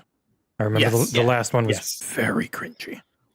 That being said, just reading on Tech Radar right now, DDoS attacks have taken down game studio servers, causing DayZ and Arma from Bohemia Interactive to suffer network outages. Maybe this is in some form or factor related to all the time the outage. DDoS coming from either Russia or China or both is a lot of times why things stop working on the internet. Yeah. But there you go. So yeah, really looking forward to ID at Xbox. You can tune in on IGN on February 24th to view that one. We will be doing a live stream react of some description. So keep an eye out on the Xbox. We will sit there and talk over them being cringy and then enjoy the trailers. That's correct. We will. Yes, we will. Next up in fun things to discuss, let's talk about the state of Warner Brothers. But before we do that, I just want to remind everybody watching right now, there's over 200 people, of two things. One, hit that like button because it really does help us out. Makes the algorithm approve and show things and keeps the train running, all of that bollocks. But two, and this is the important one, there is a special announcement on this episode that you should absolutely stick around for. For once, because as we all know, not overselling it. We've had to hurriedly push something together for episode 250, a big milestone of the XboxEra podcast next week. So, of course, we want to share it with our nearest and dearest, our wonderful Patreon community. So you should absolutely stick around. We care so much about you. We figured out how to travel back in time and get something done for next week. Yes, we did. Yeah. Let's talk about Warner Brothers. Apparently, it's all a bit of a mess. Yeah. Yeah. This comes by Bloomberg digging into the state of their games side. Jason Schreier sending out DMs and getting many responses, I would imagine. Wonder Woman, which is a title they're working on, is years away if it ever makes it to market. Yeah, it was rebooted early last year, which always sucks because they've also supposedly spent over $100 million developing it already. And now it's rebooted, which means much like a Ubisoft game, it will never be able to be successful. It cannot make its money back if it ends up being 200 million. Pretty much. John's being hit by the sun. My God. Sorry, you can't read a Bloomberg thing unless I'm in a private browser, and that disables my my dark mode settings. Oh, go away. I know it's still trying to make me okay. I can't read the article because of paywalls. I got it. Nutshell. It doesn't matter too much. The other piece that was in here for Warner Brothers in particular was that Rocksteady are looking to go back and make a single player Batman game. Now, I know a few months ago, no, many. It was like last September or something. It was a long fucking time ago, which is even more annoying. It was last year. Nick was like, "Oh, I've heard," and he wanted to do a rumor mill on it, and we said, "Don't do that because, like, there's no way. Like, it makes sense, right? But don't do that. Like, you're not going to make anybody happy." So we stopped him, and then this has come out, and of course he did tweet about it anyway because he doesn't listen to us. And yeah, there you go. He did talk about it first, just to give Nick his flowers. I have wanted to play Suicide Squad again. Like, I really enjoy playing that game. I find it to be a lot of fun. It just has the main issue that a lot of these live service games have, where it had no extra content once you beat the campaign, which is crazy because they had plans and they had seasons. And in the friggin' people data mined a really cool post game story. Turns out you did not kill the Justice League. You killed their clones, which is why they look and behave so differently. Those clones need the Justice League alive to be able to pull their memories and powers and shit. And you would save the Justice League and then get to play as the Justice League. And it all sounded and looked so goddamn cool because the game's gorgeous and it's really fun to play. And it has fun itemization that's really hard to understand because the UI is so bad.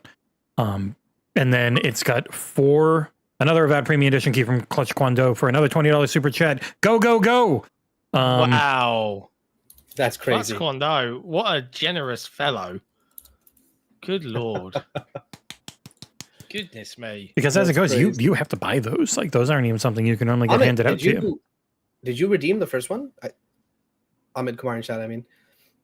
If you get it, say thank you in chat directly to Clutch Kwando, who's doing this because we are amazing. Oh, he did. Awesome. That's great, man. I'm happy. Like, I'm always worried that like a bot takes these things instantly. You know what I mean? As long as it's an actual human being, I'm happy. Like, yeah. That happens a lot on Twitter, I think. But... Yeah, no, you can't. Even if you post an image, they can read images and just yoink out the text. Wow. Stupid AI. The piece goes through every single studio. I didn't realize that. Of Warner Bros. Does it? Yeah. He linked it for you. Through, if you even care, John. Just sitting there typing to people. Oh my God. No, I'm just trying to figure things out. I'm just figuring stuff out, bro. Because I totally forgot about. Also, it's got a little pessimistic. For example, this is his last paragraph on Avalanche Studios. Avalanche is now working on new content for Hogwarts Legacy as well as a sequel, but questions linger whether the success of the first game can even be replicated, let alone surpassed, or if the pent-up demand has already been Look, you don't read Jason's stuff for anything outside of info. Like the actual, I will say, don't know the guy, but the actual writing in the articles I always find incredibly leading and annoying. So the info, cool. Yes. Thank you. Good reporting. But the opinions and shit added in do nothing for me. Yeah. And apparently Montreal, oh my God, is working on a game. Sorry, real quick. They were trying to do. Oh yeah, go ahead. Yeah, sorry. They're working on a pitch for a new game based on Game of Thrones. What's up with all the Game of Thrones games? I mean, it's kind of House of the Dragon's enormous. Being like 10 years later. It's not House of the Dragon's huge. People want stuff from there. Hockey's not bad, but like it's not as huge as Game of Thrones was. And this last season got a lot of hate. I haven't seen it myself, but no, exactly. I've not even bothered to watch it yet. Yeah. Like, honestly, I'd read the book, but yeah, it's not even a book. It's a weird, kind of written from a Jason Schreier like historical art, where it's very leading And they're not going with exactly how it was led in the book, and people got mad about that. But it's also like it's supposed to be an unreliable narrator in the book, but you don't have that in the show. You just see it in the show. But yeah, this is interesting. I'll just quickly on the line of it because it's kind of cool. It says that it's now been more than 7 years since Studio's last game. This is the studio that was working on Wonder Woman, which is Monolith, right? Monolith are the ones. Yeah, Shadow of War. Yeah, and they said the initial version they tried reimagining the Nemesis system. With the game's namesake heroine befriending enemies, but ended up being thrown away through development to make it more traditional. Kind of crazy that we haven't got anything else from that system at all. It was a very specific system where if you actually do it on anyone else, it is assault. It's really, you're doing it on orcs, and orcs are subhuman, so you're taking their will. Yeah. Like the actual Nemesis. True. So having a version of the Nemesis system where it's friends.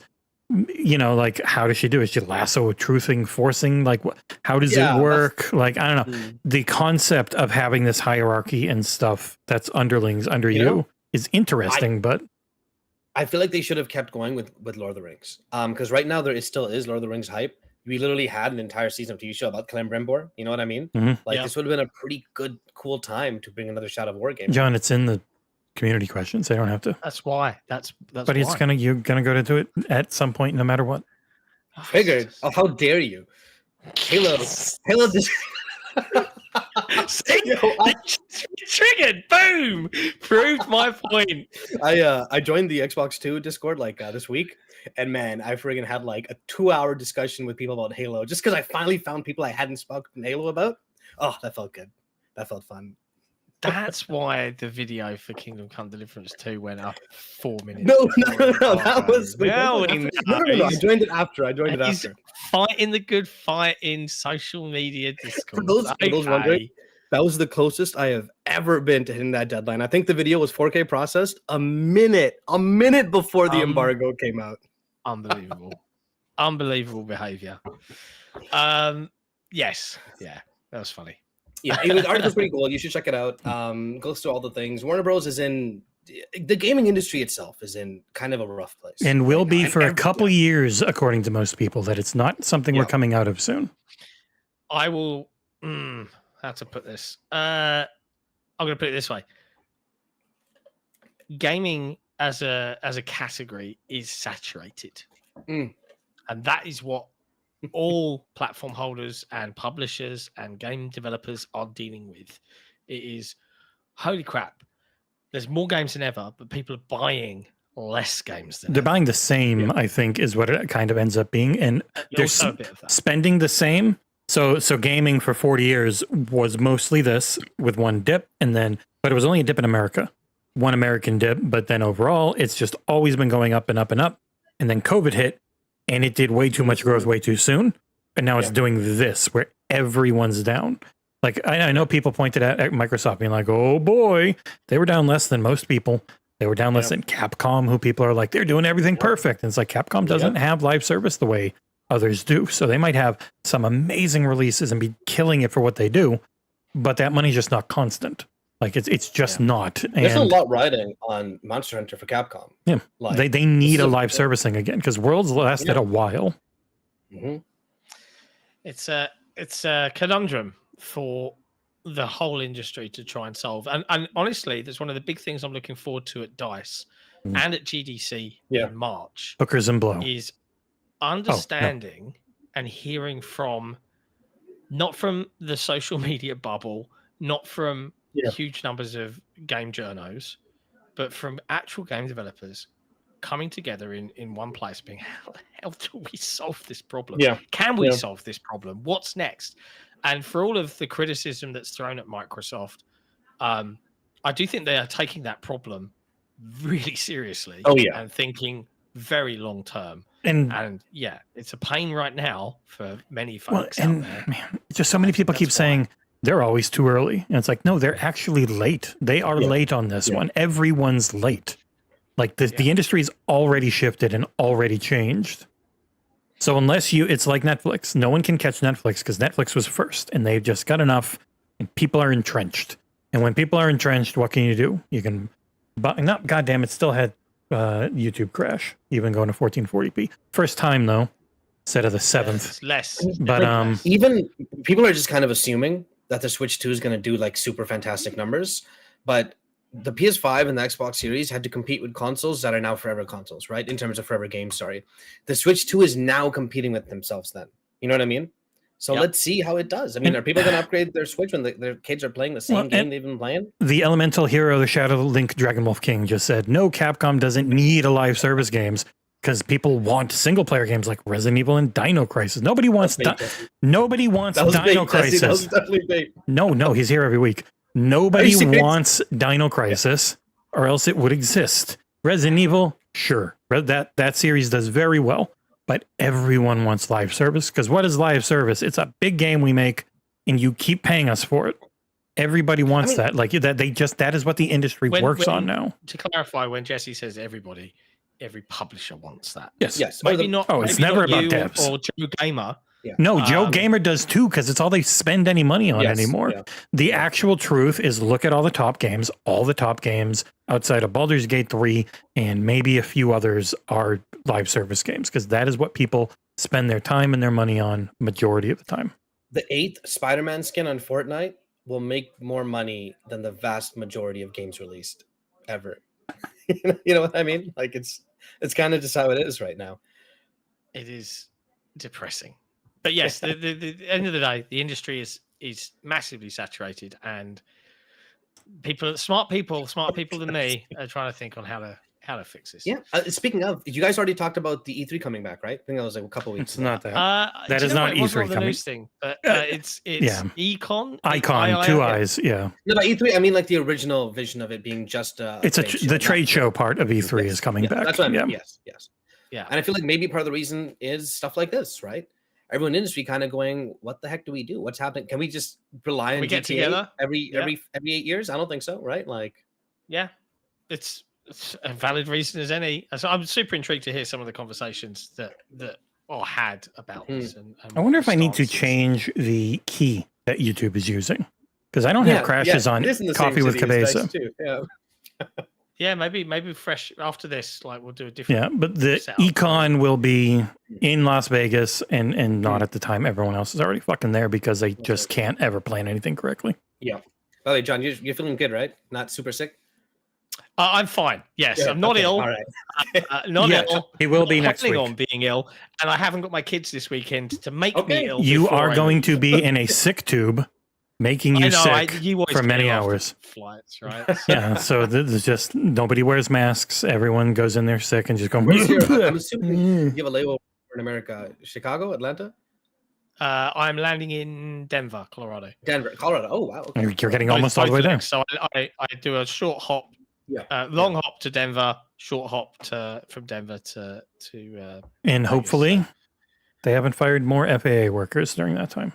Yeah, but honestly, the last week and a half of watching American news stories about plane hiccups, it is still a little bit. It's infinitely safer than driving, but it's scarier than normal. Yeah. What else have we got? What else have We're saving our teas until the news is done, huh? Yeah, I think so. Okay. Yes. We can make this all one block. Yeah, let's do this. To promote, Capcom had a show, and in it was loads of stuff that you guys like. Have at it. What did you like? The main thing from the Capcom show for Xbox fans was the out of nowhere release that most of us assumed was the only reason this game was there for the Marvel vs. Capcom Fighting Collection Arcade Classics, because it's the exact same one. Xbox One logo, right at the bottom. Yeah. Xbox One and PS4, because MT Framework only works on those. It never worked on PS5 or Series X. It only works through those consoles in backwards compatibility. That was the issue, as we told Nick many times, and he said, "Oh, Alpha, different. Oh, boy, crikey, Alpha, it wasn't just MT Framework. It's not a bug." I don't know, but friggin', it's the exact same game that came out to everything else. Has some issues that I think Nick has smartly pointed out that others did not when they vastly scored this one. You only get one save state across every game. Just dumb as shit. Makes no sense to me. So normally save states in emulated games like this, you get a save state per game or 50 save states per game because they're fucking tiny. And no crossplay, which was never going to happen because they don't want to pump a lot of money into these. because they know they don't sell that well. But it is a really good collection of a bunch of old fighting games. The other announcements were a date for the Capcom Dreamcast collection, where I think all but one game were Dreamcast games. The Capcom Fighting Collection 2, that is coming to everywhere, including Xbox, on May 16th. Looks very good if you're into Power Stone. I would say Project Justice, Rival Schools, is the best game there. It was their first 3D fighter that felt amazing. The other stuff, they showed off some Monster Hunter. It was a cutscene, so it was terrible. But the actual Monster Hunter games are great. Skip every cutscene. It's fine. If you're not liking them, just don't skip the cutscenes. You have to enjoy the cringe. Also, your player character talks now. That's cool. Yeah, the cat character talking's weird. I don't like that. I don't like the cat talking. You can, I believe you can make them still talk like cats and go meow, meow, meow, and have to read it. Okay with that. Yeah, because they normally have their felinian talk or whatever it's called, and that is still there. That's like, gave me way too much the vibes of like having an assistant telling you what to do. Like, get away. And then they gave some more info about Onimusha, the next one that's coming out, where they want to make it super goddamn cool samurai shit without being overly hard. All for it. And Onimusha 2, which has been stuck on the PS2 forever, is getting a remaster this year, ahead of next year's next game. So it was a solid little stream, which Capcom rarely has.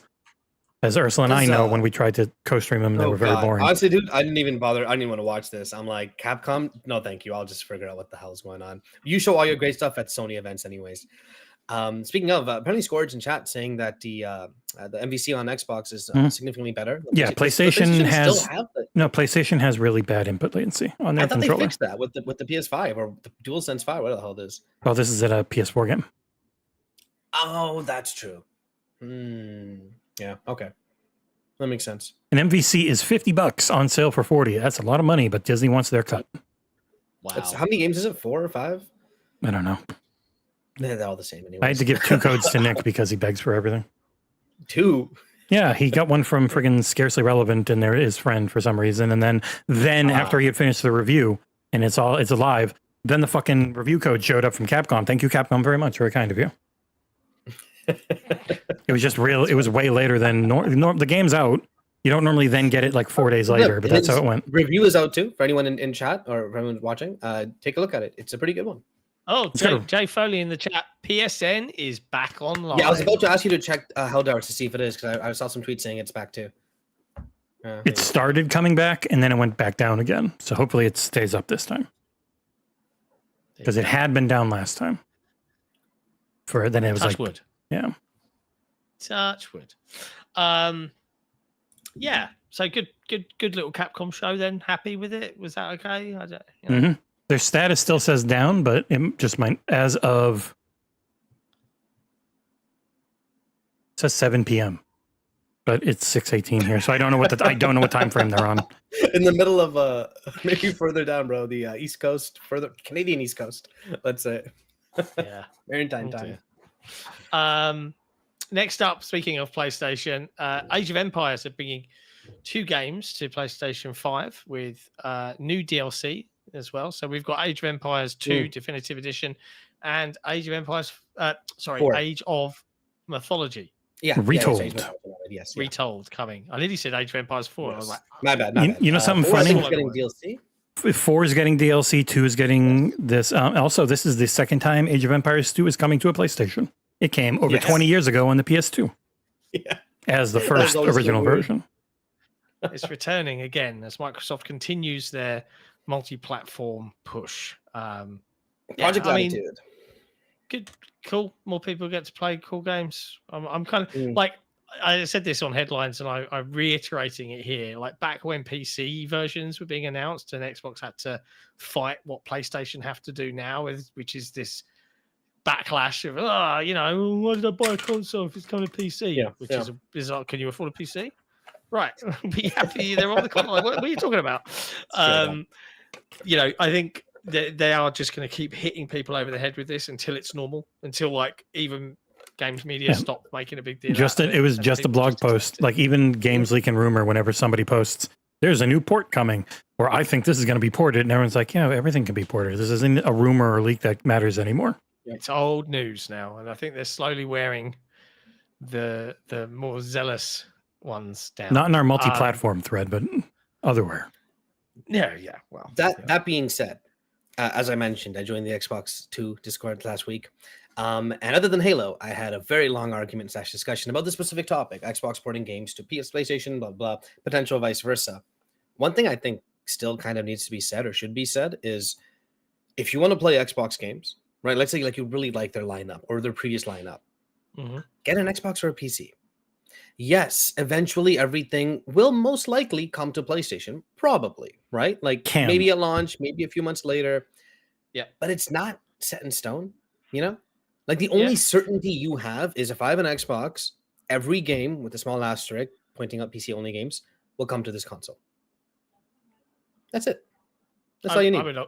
I would also say that if you're really about, like, if you want to make the argument, well, you know, I should just get this one because it gets all the games, well, then surely PC's the answer. Yeah. It's just like, as you said, not everyone has like $1,200. Right, yeah. So,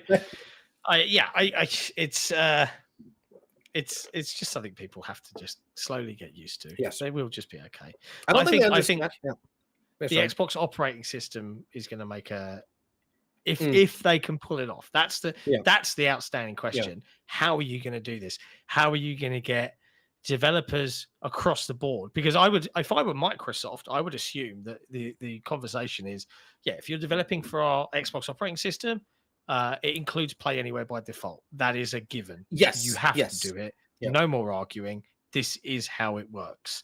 And if they can get all third-party developers to sign up for that, that's a really attractive proposition. I don't think they have to get them to sign up if the next system is literally you only make one SKU, and that SKU just does work on console. Like there can't be any extra work, because then it just becomes a logistical and ROI proposition. So if it is, well, we're going to make an Xbox version, even just for the cloud. Because like imagine, as we talk about this, right? If GTA 6 ends up on the cloud at launch, if they can do that deal, because I don't know why Take-Two wouldn't want to, because it just means more people buy the game. And Microsoft are doing these deals. Kingdom Come Deliverance II is, I think, the first game of its kind where that released on, purchase it on Xbox, you can play it on the cloud. Yeah, and for them, it's not like a Game Pass deal. It's just this is an extra way you can just get a bunch of people to buy your game and you get the same cut. Maybe they give them a little bit better of a deal for doing it now. Like, speaking of Play Everywhere, of course, Jazz of Windows Central had an article recently about it, right? Kind of blasting Microsoft for how only a certain number of games have it. And I understand it, and I fully agree with the criticism, right? Like, more games should have it. It's a really big benefit of the platform. Yeah. The Developer Direct opened talking about it, right? Every game you see will be Play Anywhere, blah, blah, blah. But until, like Jesse said, until it's friggin' like effortless for everyone to do it, it's not going to be everyone. 95% of the games on the store are tiny little indies. Yes. So using percentage numbers is rough. I would think point out more big releases that people would really want to be that way, or more even big indies. We get 20 or 30, sometimes 40 ID at Xbox codes a week. Like and they are the best about actually curating their store. Rebecca Valentine on IGN had a really good article about how god-awful Nintendo, Steam, and PlayStation are about actually verifying games are from real devs, where Microsoft will vet every single one, but PlayStation will vet your first one, and then you're good until you get caught.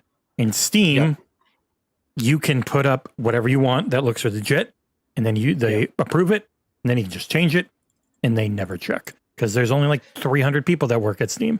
And Nintendo, what's interesting is, who knows? They're saying Nintendo. Some guys saying Nintendo is probably the easiest to scam. Once I'm in the door, I could make fart, booby fart the game. It would probably eventually get taken down, but it's odd. Yeah, there's so much scam shovelware on the Switch. It is crazy. A really important issue. We talked about the industry having troubles, right? This is a part of it. Discoverability for games that are actual games is a really big part of the industry being healthy. On Steam, the article talks about how it's not that big of a deal because, like, so many games released anyways that the newly released category doesn't really do much, right? That's what wishlisting is. Like, you need to be wish. Exactly. That's why everyone says, please wishlist me for the love of God, because you cannot buy advertisements on Steam. It is curated by their wishlist algorithm. While on PlayStation and Nintendo, the newly released ones, they just keep getting shoved in with shovelware. And like I say shovelware. Look at this article. Look at some of these images. It's straight up fake, not even fake games, because games are made by real people. Games can't be made by AI yet, right? You can't just type in a command and say, boom, make a full game yet. But the images are all AI. The text is most likely all AI, and it's terrible. It's a bad thing. Yeah, it is. It is. It's a big problem, and I think Nintendo and Sony really do have to come up with an answer for it. And Xbox needs to obviously keep it in their eyes too, right? This isn't something where you can get kind of complacent on. If this is a problem now, it might be a problem for you too in the future. Like, you got to be careful. Yeah, absolutely, absolutely. Next up in the news, there's a couple of things here that I want to talk about. Take-Two have reiterated that for fall 2025, GTA 6 is still on course, according to their CEO. Good to hear. It's interesting because I can see Destin's posted a kind of screenshot of their gaming industry kind of highlights. And there's some interesting stats here. According to Take-Two, there are an estimated 3.3 billion global video game players in 2024. There are 94 million Gen 9 consoles outstanding, estimated worldwide as of November 2024. And 94 million. There's a new AMD just said that there have been over 100 million. Wow. So that would Gen mean 9 is Series X and Xbox. So if there's 65 million PlayStation 5s, then you could surmise there must be at least 35 million Xbox Series consoles. I thought they were still at 24. Probably. Who knows? People keep returning them. 61% of the US population plays video games for 1 hour plus a week. Interactive entertainment market is estimated to reach $222 billion in 2025. Interactive entertainment is the number one entertainment vertical. Yep. There have been $150 billion of in-app purchases and revenue earned across iOS and Google Play stores in 2024. That's an eye-watering number. Yeah. There were nearly 136 billion new app downloads in 2024. That's impressive. And I don't know what this one means. Plus 4% CAGR expected from 24 to 2027 for the mobile gaming market. I don't know what that means. Cash and CAGR? greed revenue. I don't know what that stands for. Maybe, but Yeah. But I mean, GTA 6 coming out this year, that's going to shift Gen 9 consoles, right? That is going to move PlayStation 5s and Xbox Series X's and S's, surely. Right, because you cannot play that on PC and you cannot play that on last gen. Craft Analytics Group is what KAGR pops up as. There you go. So the analytics group says 4%. Got an angry super chat. I think now's a pretty good time to. There's also a Jay Foley super chat before that, I think, that we haven't. There's a couple. Let's deal with them. Let's deal with them. Jay Foley says. Even if Sony doesn't want to give their games to Xbox, if their goal is to make successful live service games, they need to be multi-platform. Yeah. And there's one more before that as well. I've got that. Shane G, he says that, do you think they're going to move Fable to 2026 if GTA 6 does come out? It wouldn't surprise me to... It wouldn't... I don't know anything. It wouldn't surprise me to see it delayed out of the year. At the very least... At the moment... I don't think so. If it's November, early November, they won't put it out till early December. They'll give it a month. Yeah. And then move the other worlds. They're like, we're thinking October, November, and then GTA is like October. Okay, we're November. Oh, GTA is November. Okay, we're December. Yeah. And the then games we've are got... decently different. Like, they have different audiences. GTA went to release as well, an audience that will not leave. Yeah. Like, that audience will stay there. In fact, it'll be the Fortnite audience or the GTA audience right now, which is still a huge game, by the way. Well, you say that. GTA 6, I think at launch is just going to be a single player game, and they'll do exactly what they did last time. They'll wait a few weeks to a month, and then they'll launch GTA Online. Okay. We'll see. I mean, they haven't said what they're going to do, but that's what they did last time. So it stands to reason. And then we've got a super chat from Tom Henderson, who says, have you locked in Phil Spencer for episode 300, or are you planning to fuck that one up as well, John? Well, you know what, Tom Henderson? Fuck you. Back on the show for a second time, it's the CEO of Microsoft Gaming, Mr. Phil Spencer. How you doing, Phil? I'm doing well. I so hate that title. It seems. I know it's like the most corporate sounding thing in the world, but it's I heard somebody say it. I'm like,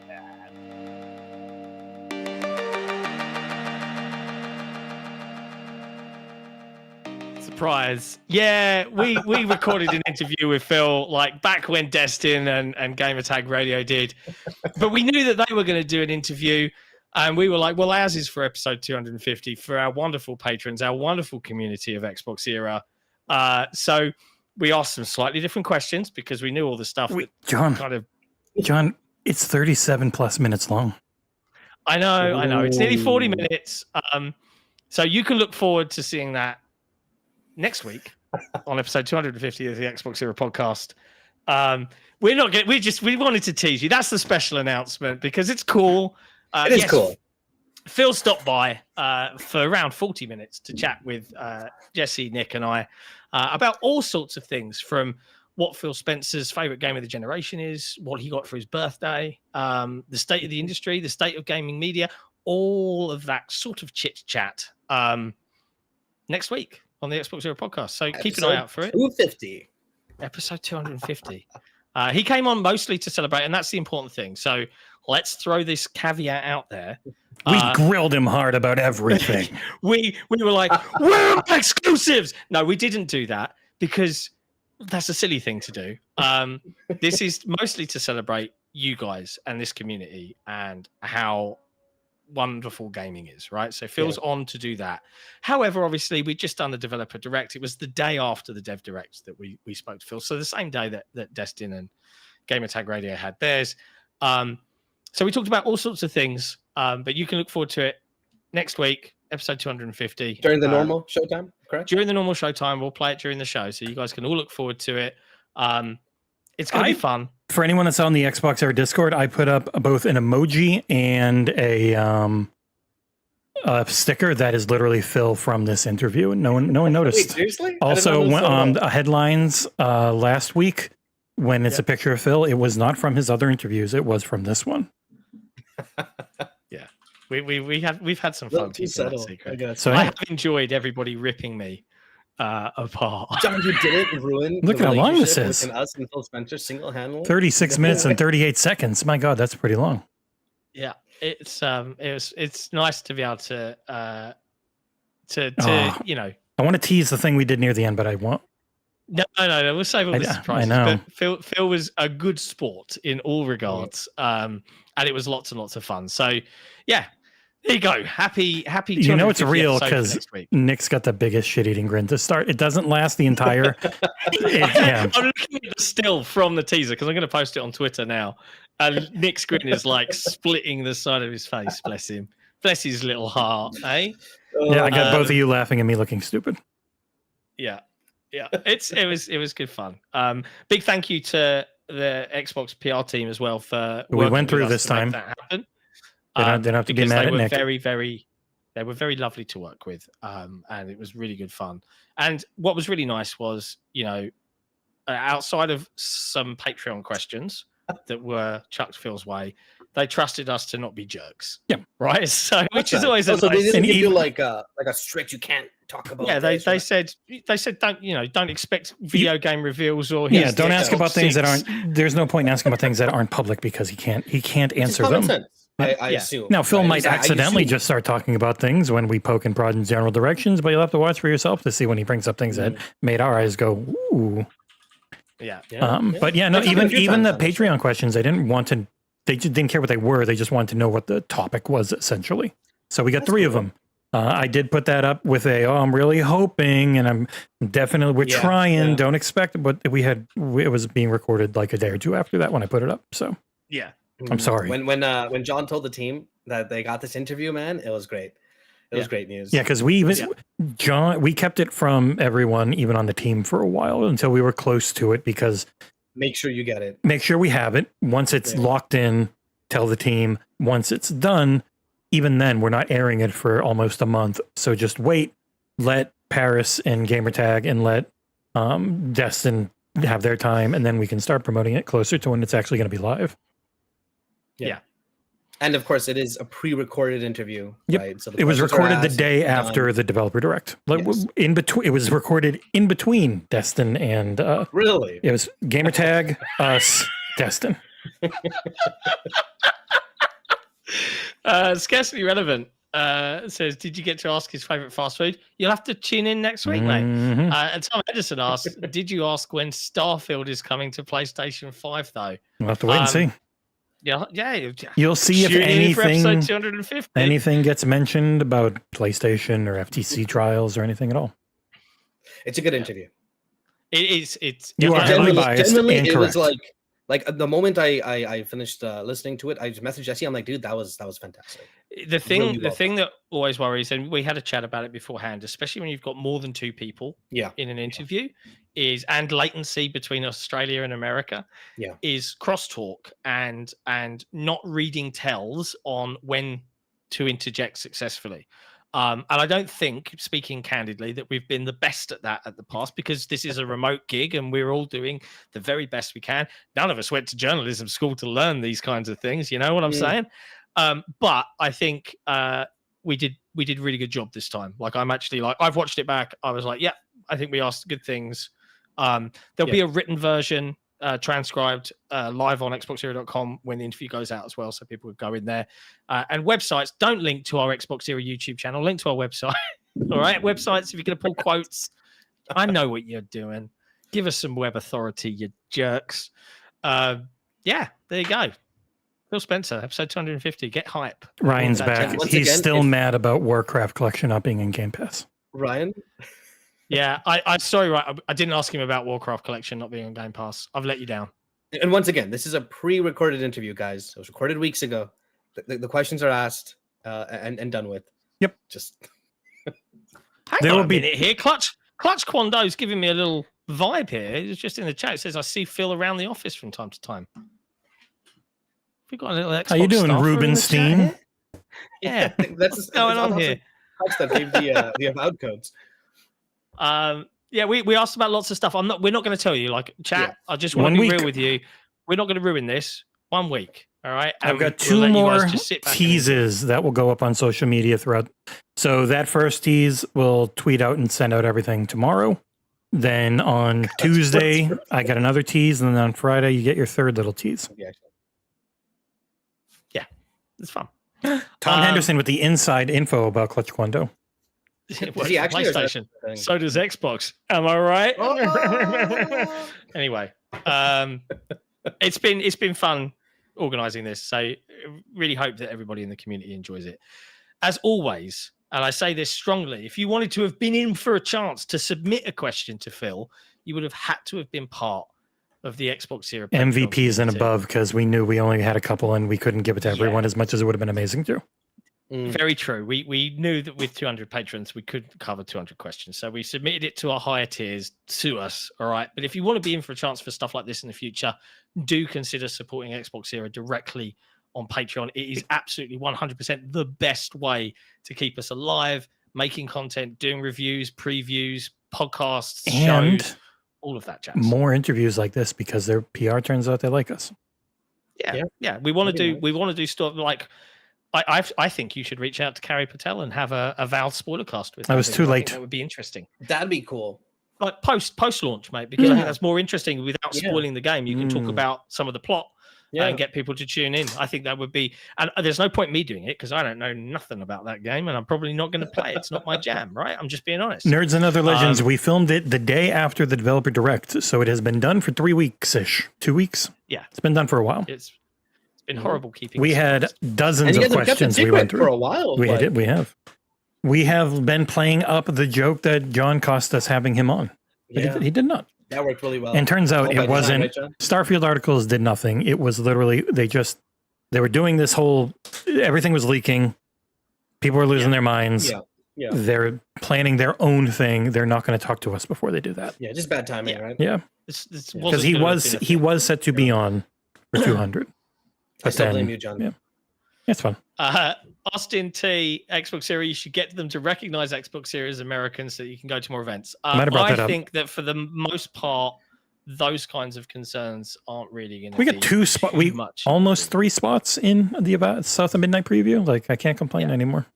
I didn't get invited to New York, but I mean, the people who live there got invited. I don't think they flew anyone.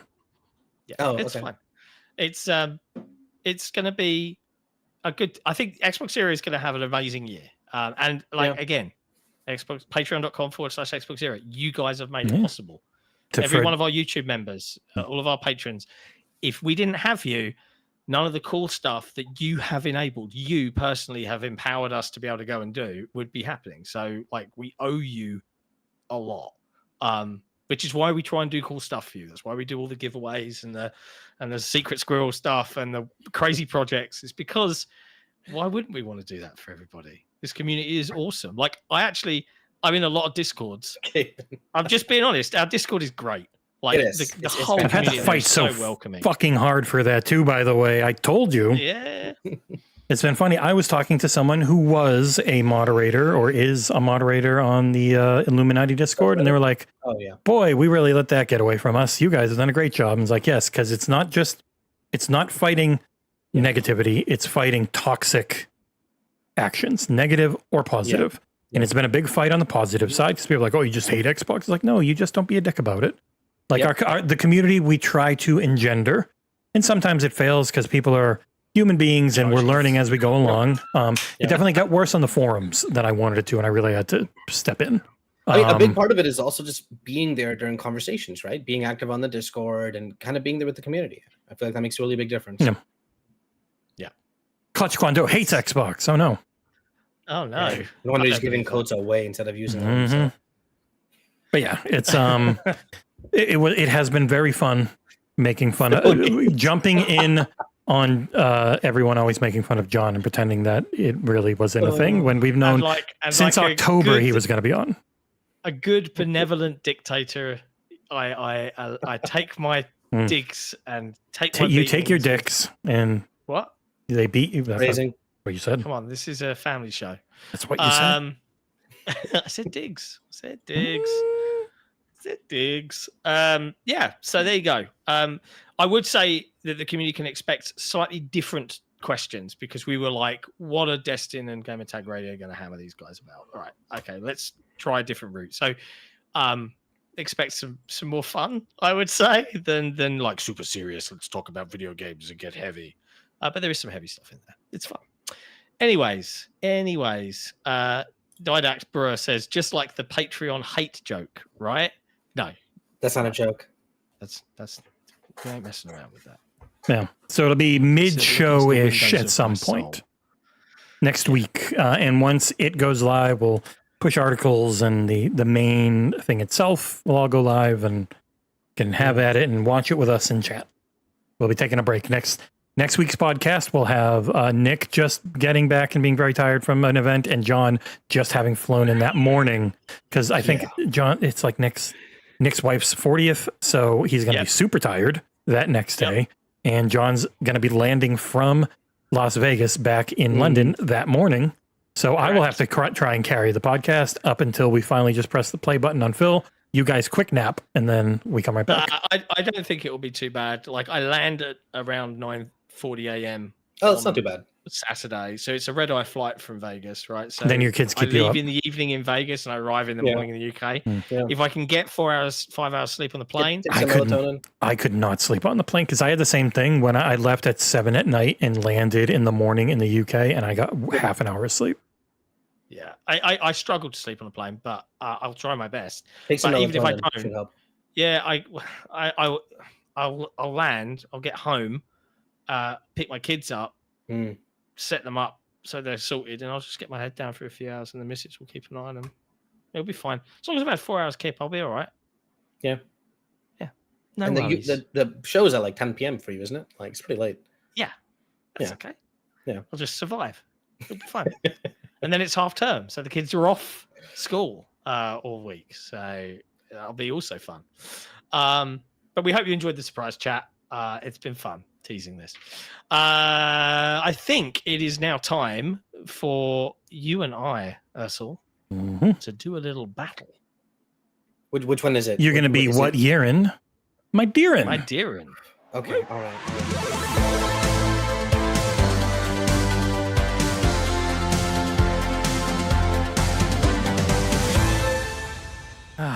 And we're back after being That's right. lovely. It's time for What Year, My Dear, where Aarsal and I will do battle on behalf of two brave patrons as we duke it out, guessing the release year for various video games in order to win one of them a game code. If you, dear viewer, want or listener, if you're on Spotify, want to be in for a chance to win a game code, all you need to do is be a member of the XboxEra Patreon. So head to patreon.com/XboxEra, and then we can celebrate you.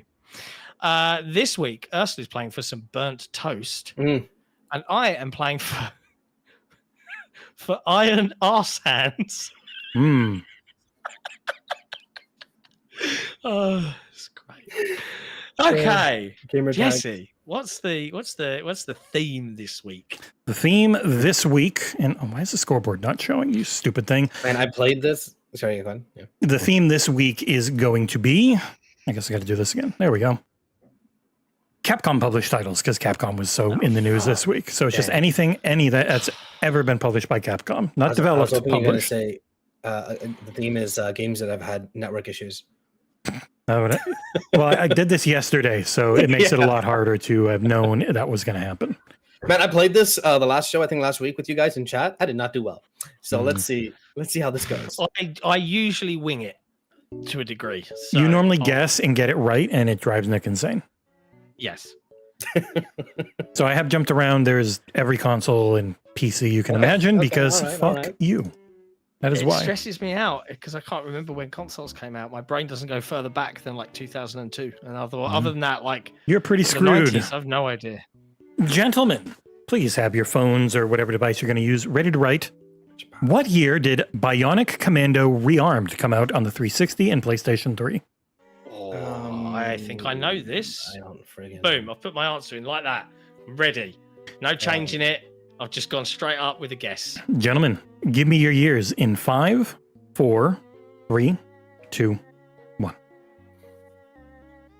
We got no points awarded, as you are both wrong. Damn it, was it 8? Was it 2008? 2008. I had 2008 on. I had it. I changed it last minute. Oh. Damn it. Damn it, Such John. a shame. Such a shame. I blame you. Gentlemen, what year did Resident Evil Deadly Silence come out for the Nintendo DS? I don't. What the F? When did the Nintendo DS release? DS, 3DS. Can you give me a year? No. Anyone? What? No one can give you anything. Gentlemen, give me your years in 5, 4, 3, 2, 1.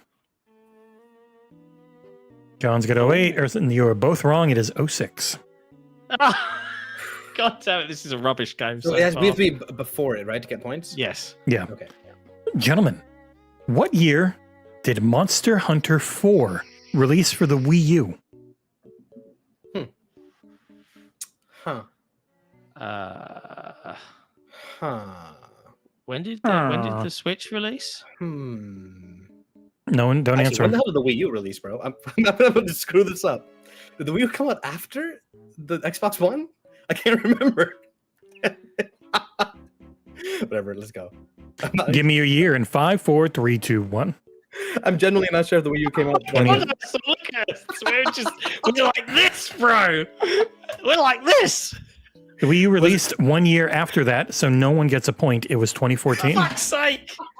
We've had 3 questions, 0 points. 0, 0. You cannot win if you guess before the system actually released.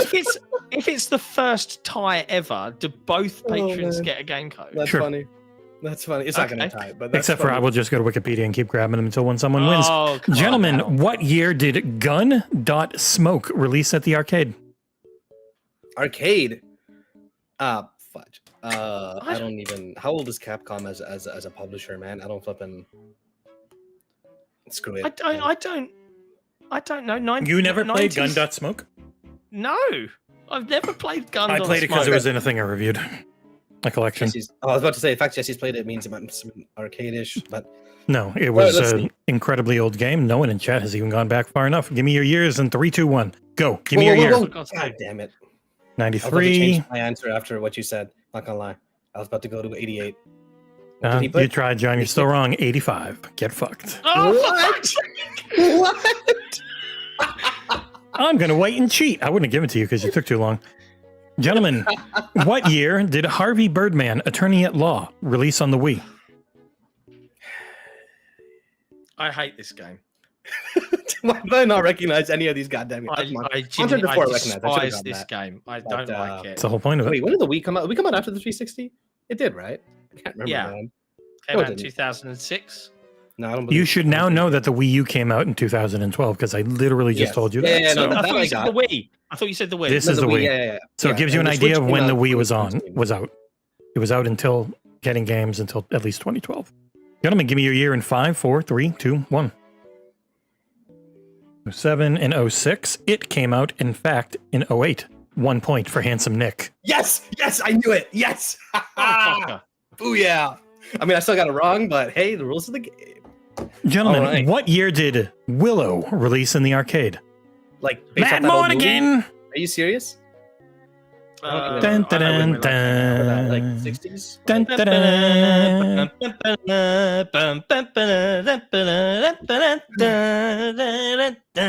There you go. That's what Dun, dun, that's dun, dun, dun.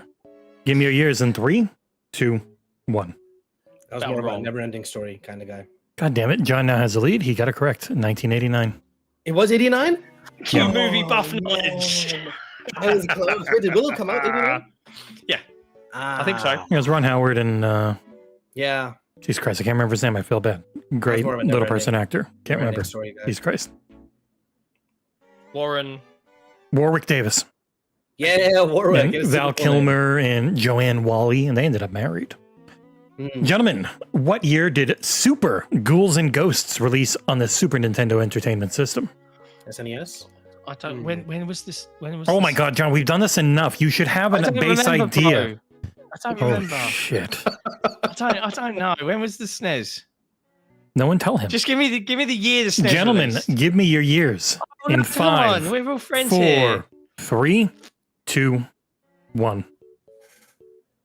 Oh, I'm so off. Holy flip, I'm so off. What? No, the- I'm usually off, bro. That is the worst answer I Don't have look at me. ever seen, and John is closer because it was 91, but no point. He's over. No, you son of a Listen, bitch. I misunderstood. Did you put 2002? You did No, I didn't put 2002. I put like 1998 or something. I saw 2002 when you Yeah. got your phone there. No, bro. that was the John's had worse when he's been like a decade before something existed, but that was pretty bad. So one time I guessed 1796. And that's when we had to institute the rule that you can't go before the actual console existed. That makes sense. But no, Because I I was guess just late lost because at one point. I based it off like when I was playing this console and I played this as a kid. It might be Super Famicom, Abdul. They're not always super explicit about it on Wikipedia, but if you got a problem, you yell at them. Gentlemen, what year did Mega Man 10 release on the Wii, PS3, and 360? Mega Man X? No, Mega Man 10. Mega Man 10. Wii, PS3, and 360. Why is this not showing? There we go. Jesus. I can go early, but I'm gonna go. I'm gonna have to try a different YouTube stream key, Britt. It's the only thing that's left. Give me a year in 3, Screwing this up. 2, 1. Oh. What did Aarsal put? God Nine. damn it, John's pulling away. It's 2010. Damn it! It was 2010. Ah, you know, X. John always says he hates this game, and then he friggin' and that is why I chose it. I chose 20. I chose a Mega Man 10 because of the 2010. Yeah, I'm pretty sure I assumed that too. I even said X. Oh yeah. Well, what year did Captain Commando release in arcades? Okay, I got mine. Who pinged me on Discord? Probably because I hit everyone within everyone. Yeah, Enigma is excited. Honestly, arcades kind of throw me off because I'm never sure like how long the arcade season was. Gentlemen, all the 80s? it was all through the 90s? 2000s for arcades. Arcade games were still a thing into the 2000s. Oh, okay, yeah. But like from the 80s to the 2000s, right? Like, Yeah, late 70s through the 2000s. hmm. Gentlemen, give me your years in 3, 2, 1. Closer without going over is Aarsal. Soul Blazers Yes! Masudi as Was it it was 1991. It was 91, wasn't it? Fuck. God damn it. All right, cool. That's me hedging my bets. What am I down by? Like You're lucky 4 with now? arcade. It does span so long that you can go to the set like late 70s, early 80s, and it still counts. But I would My YouTube crash, not if I know you're not actually trying to guess and you're just trying to be before. I'll count it. It's up to me. I am the judge. John's up 6-2, and there are 1, 2, 3, 4, 5, 6 left. Gentlemen, what year did Final Fight 1 release on the Game Boy Advance? Oh, I don't know. This is too silly, isn't it? No, it's one of the biggest selling consoles ever, John. Not silly. Whatever. Let's go. Okay, let me see. Gentlemen, give me your years in 3, I think I'm too far 2, up. 1. Too far up again. Flip. You're both wrong. It was 2001. I knew it. I knew that's too far up. Damn it. I had a 1's my first guess too. The game everyone wanted in the collection that just launched. When did Marvel vs. Capcom 2, A New Age of Heroes, release at the arcades? I don't know. Well then, gentlemen, give me your years in 5, 4, 3, 2, 1. John has pulled away and is almost going to win with a correct guess after going, I don't know, and nailing 2000? it. Oh, he knew for sure, didn't he? God. No, I didn't. I don't have a fucking No, that's clue. the annoying thing about this game. Educated guesses. Educated guesses. That's all it is. Educated, quickly checking on his smartphone guesses. Gentlemen, what year did Phoenix Wright Ace Attorney release on the iOS platform? That's a good one. iOS. That's a good one. That's a good one. iOS. I'm going to go with... I will say this. It is not a year you would think. Give me your year in 5, 4, 3, 2, 1. 2012, 2019. John is closer, but went way over. It was actually 2009. Wow. What? One of the first. That's why I put it up there. I was like, holy What? shit. That's I a assume long they time. put it after Xbox and iOS. That's No. crazy. Dang, Xbox. It's not that like the collection. I think it's just literally just the first game. just the first game. Yeah. Wow, that's like one of the first games then on the friggin' iPhone. Holy crap. Gentlemen, Or iPod back then. what year did a game I remember really enjoying called X-Men Children of the Atom release on the Sega Saturn? A console I had. Flip. Thanks to my brother.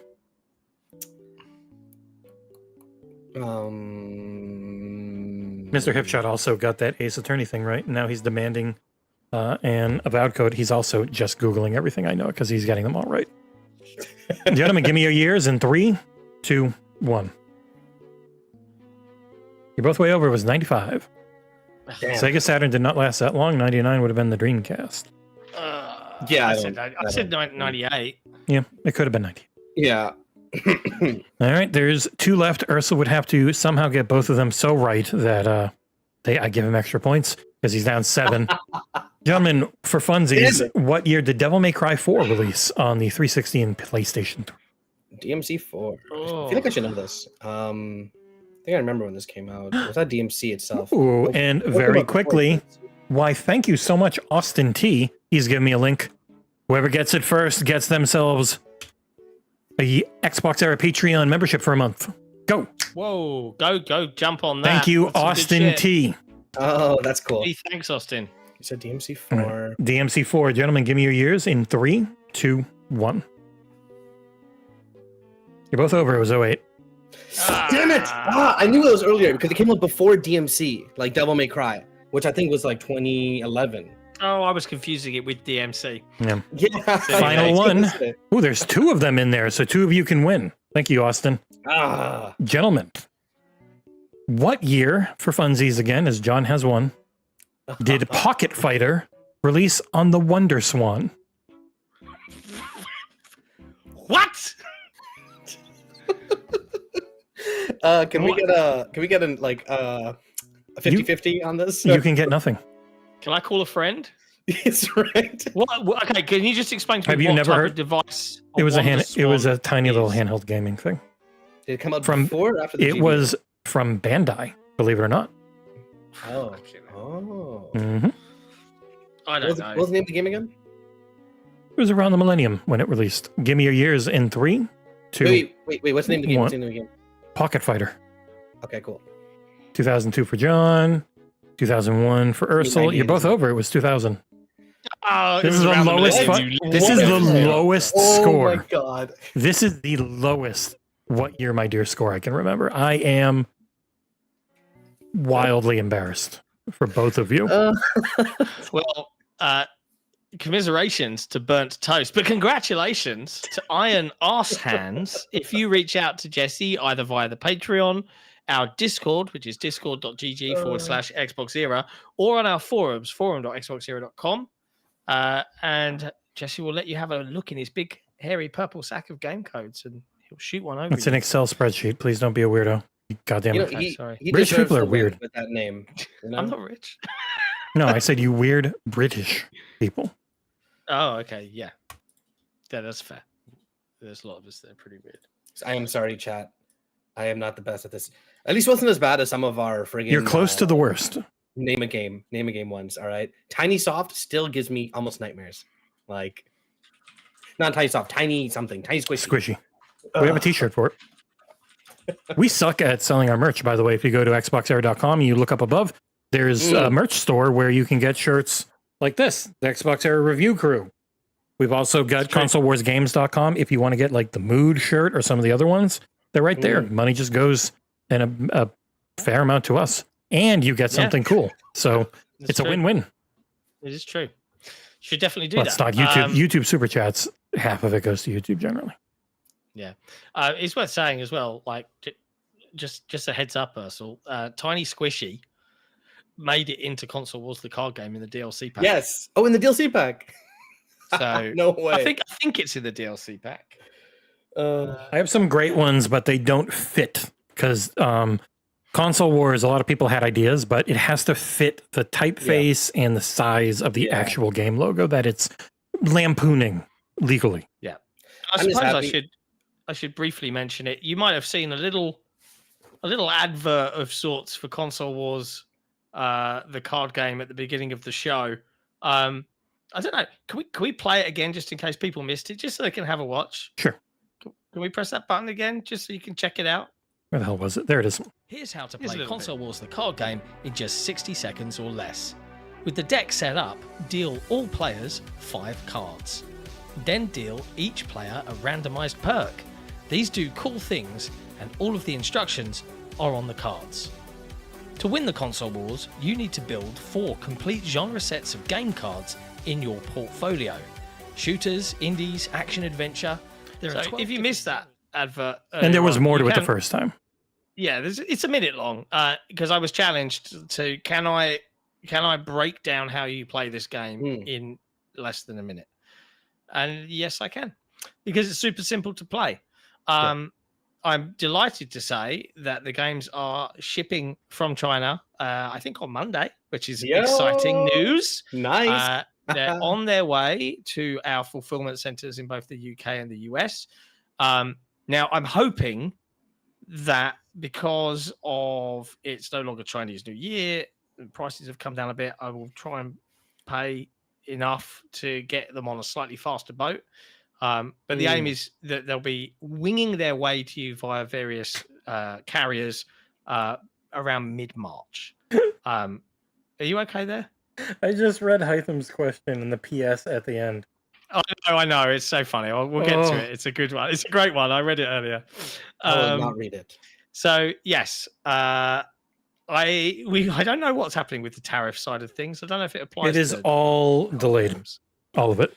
So the Demaris 800, whatever it is, $800 and less stuff, that had globally been killed. And then everyone was like, you are going to destroy our entire economy on the entire world. And he went, oh, and he unkilled it, delayed.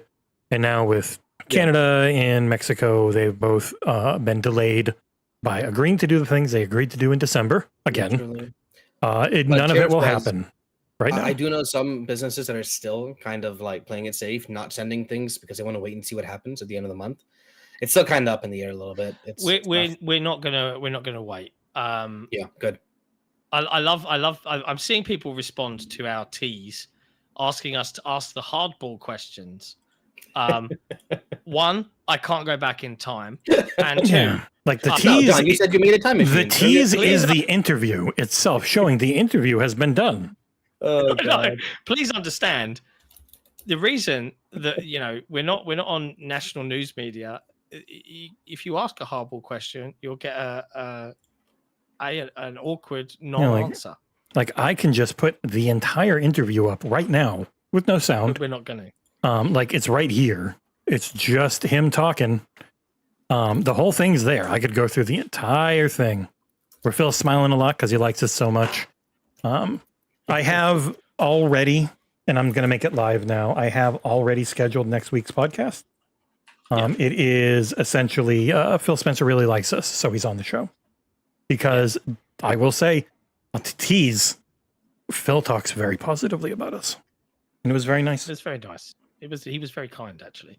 Mm-hmm. But yes, plus he had a book in the background, which was Yeah, that was so awesome. it still gives me like a little buzz. And it's like it's anytime a I see new him on the news, I'm like, this is a new office. He made sure it was brought forward.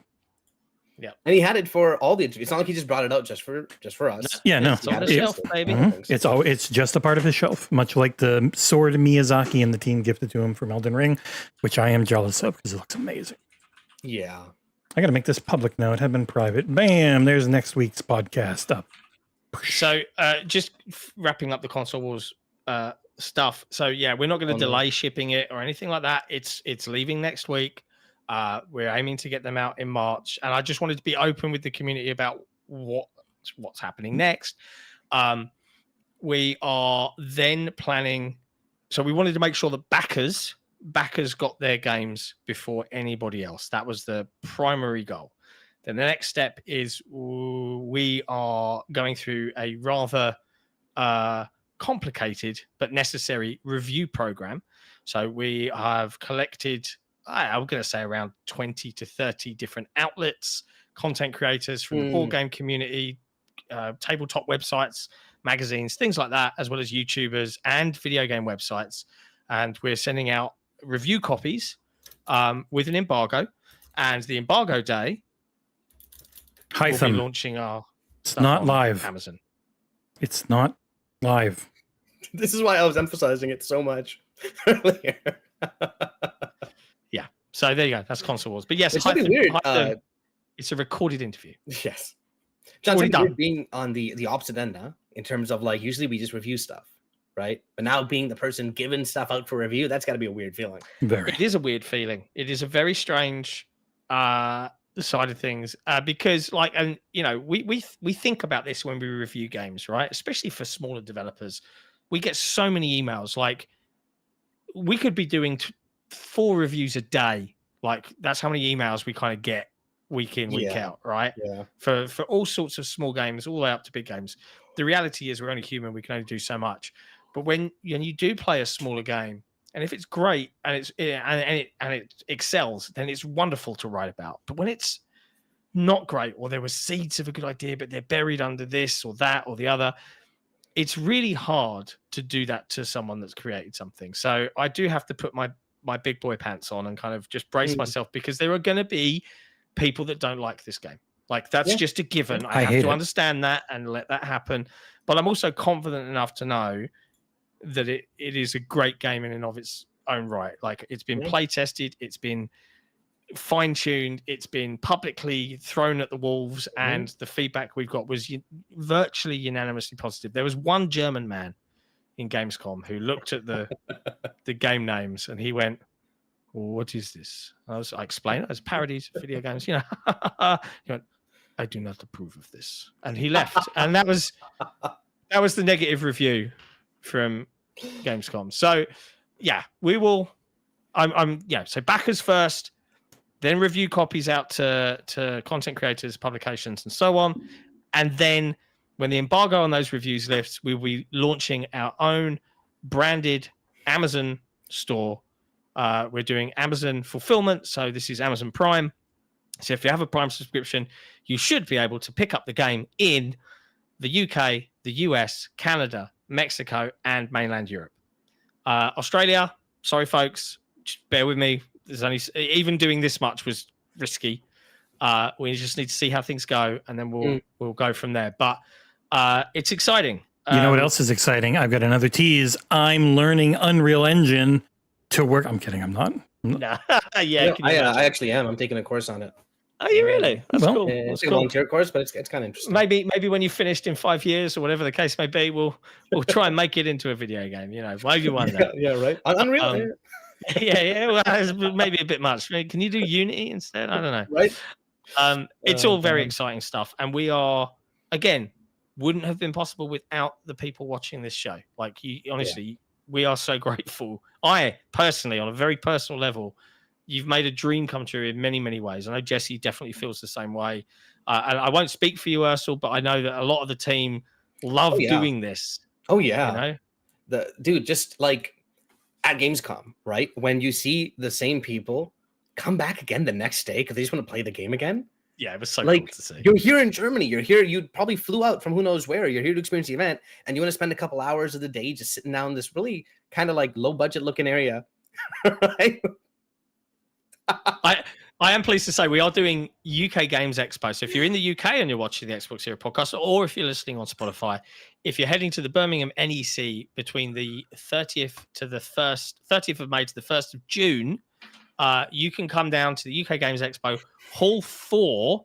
We will be there. Nice. With a much better looking booth. Nice. This time. Okay. All right. Still on a budget, but it's going to have walls and it's going to have art. And it's going to have stock of the game that you'll be able to buy directly from us. That's awesome. And here's the kicker. We're going to try and do an exclusive card. If we ever do an event going forward, once it's out in the wild, because the Kickstarted card is exclusive to people that backs it on Kickstarter. But and it's a good card. It's a good card. It's a vicious card. We're going to try and do an exclusive holographic card for every single physical event that we attend. I could give you a preview of the card for the UK Games Expo right now, but I won't because that's enough. Maybe for next week. But yeah, there are 770 of them, and that's it. And then once they're all gone, they're gone. And then that means that they're valuable and rare, and people can trade them and all sorts of stuff like that. It's fun. Let's just check. I think that we've got some super chats. I just wanted to scan through here. One just came in. One just came in. There we go. I thought I saw it. Scarcely relevant. Man, seriously? Is it just because you hate me and Nick? The Aussies always get left out. We lose the Ostrich War and now this. I thought it was the Emu War that you lost. Pretty sure it was, yeah. Probably lost both for history. It's just sheer logistics. And I understand when you see companies going, oh, yeah, we're not launching Australia yet. There's only so much stock, right? And I can see where all our backers are country-wise, right? And the majority are in the UK and in the US. So it stands to reason that they have to be the focus. It will get there eventually, but we have to then sell what we've got to be able to make more because this is and this is the scary thing. It's all a gamble, right? If it doesn't sell, if it all falls over,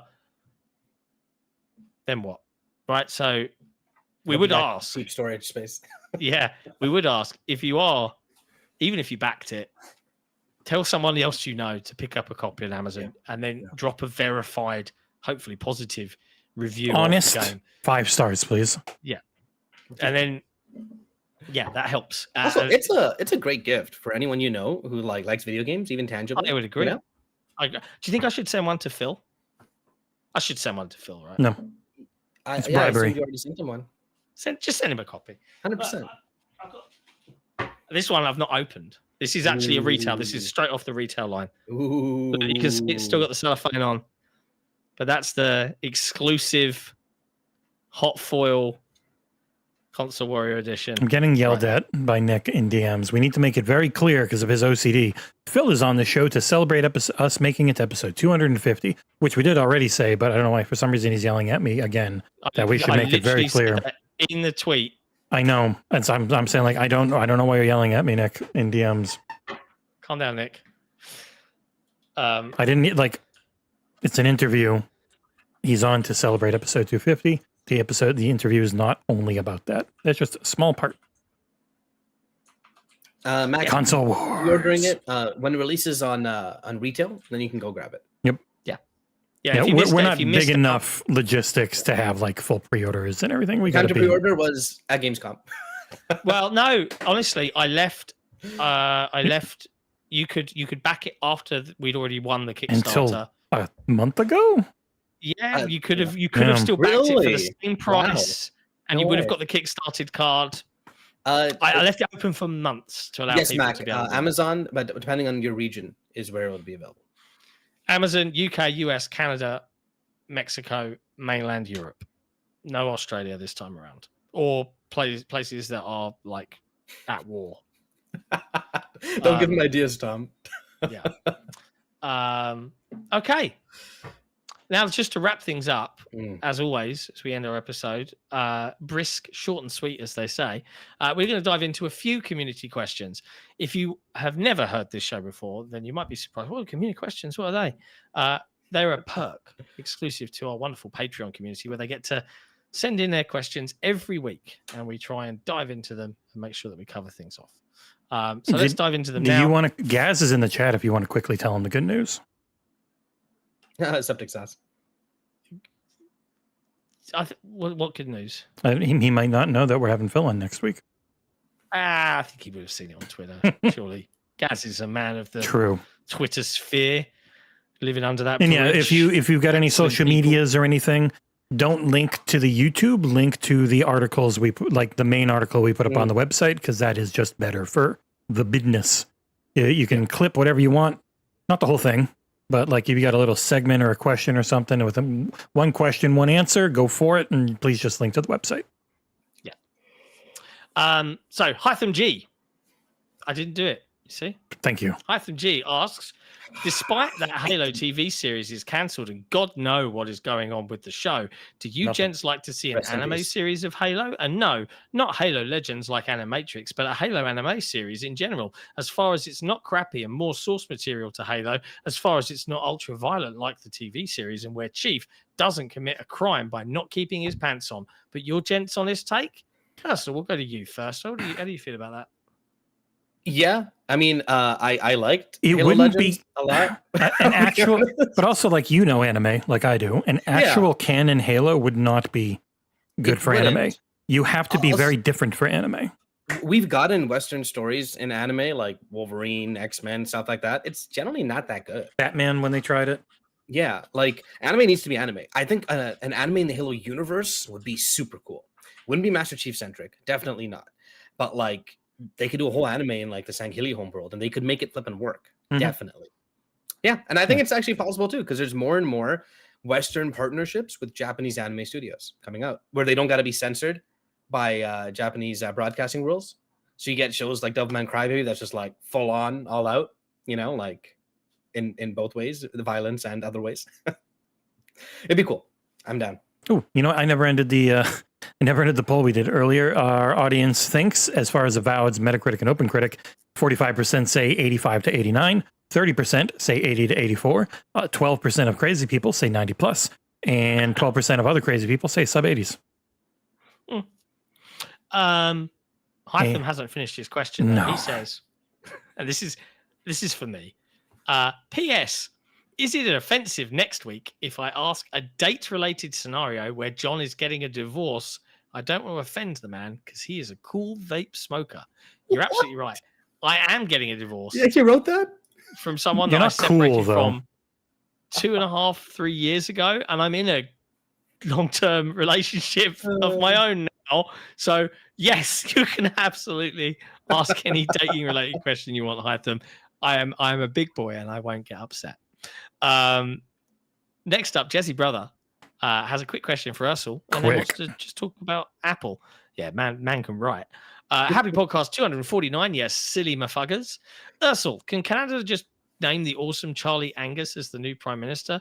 Oh, that's right. It can't because your country still actually believes in democracy. I feel like Trav's very cross with things. John and Jess, I finished defending Jacob at part-timer Nick's recommendation. It was damned good, and it took place in a city near my town. And Chris Evans hasn't put in such an impressive performance. That last since episode was crazy, though. Have you guys seen that show?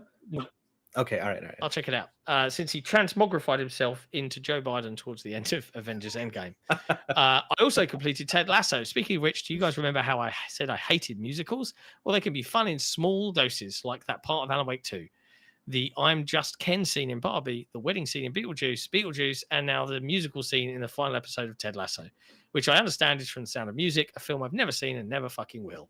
And if that was indeed the last episode of Ted Lasso, then bravo to those guys for knowing when to neatly let a show end, kind of like the dignified way Breaking Bad ended. They knew how to wrap their stories up and didn't desperately hang on like some pathetic walking fucking dead bullshit. So now I'll end this too. So long, farewell, auf Wiedersehen, goodbye. Now, yeah.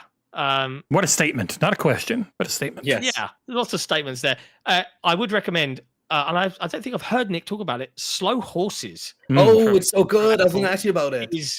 We binged all 4 seasons. Holy crap. Week. It is brilliant TV, and Gary Oldman is excellent. The first episode's slow, really slow. I watched it with my family. We kind of didn't like it that much. Then I watched the second one way later, and now I'm 3 seasons in.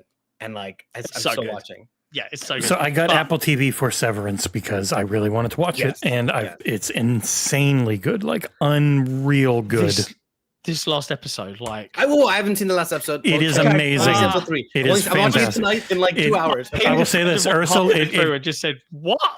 It keeps. I'm watching it in like 2 hours. It keeps the arc of the show getting better and better, going very the strong. ending of episode 3, bro. I'm like, no, it's ending it here. No, and then it's God.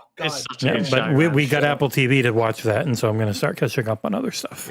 But Slow Horses is so flipping British. I was constantly thinking of you, John, as I'm watching this show. Honestly, and it's I love how British it is in that it's not all of the kind of like typical spy espionage. It feels a lot more realistic in terms of how it operates. Less Hollywood, you could say. And it's and Gary Oldman as Jackson Lamb is an incredible performance. Fantastic. He's just such a gross but brilliant character. Oh my God. It's Would you say the final 2 seasons still keep up, like hold up the quality?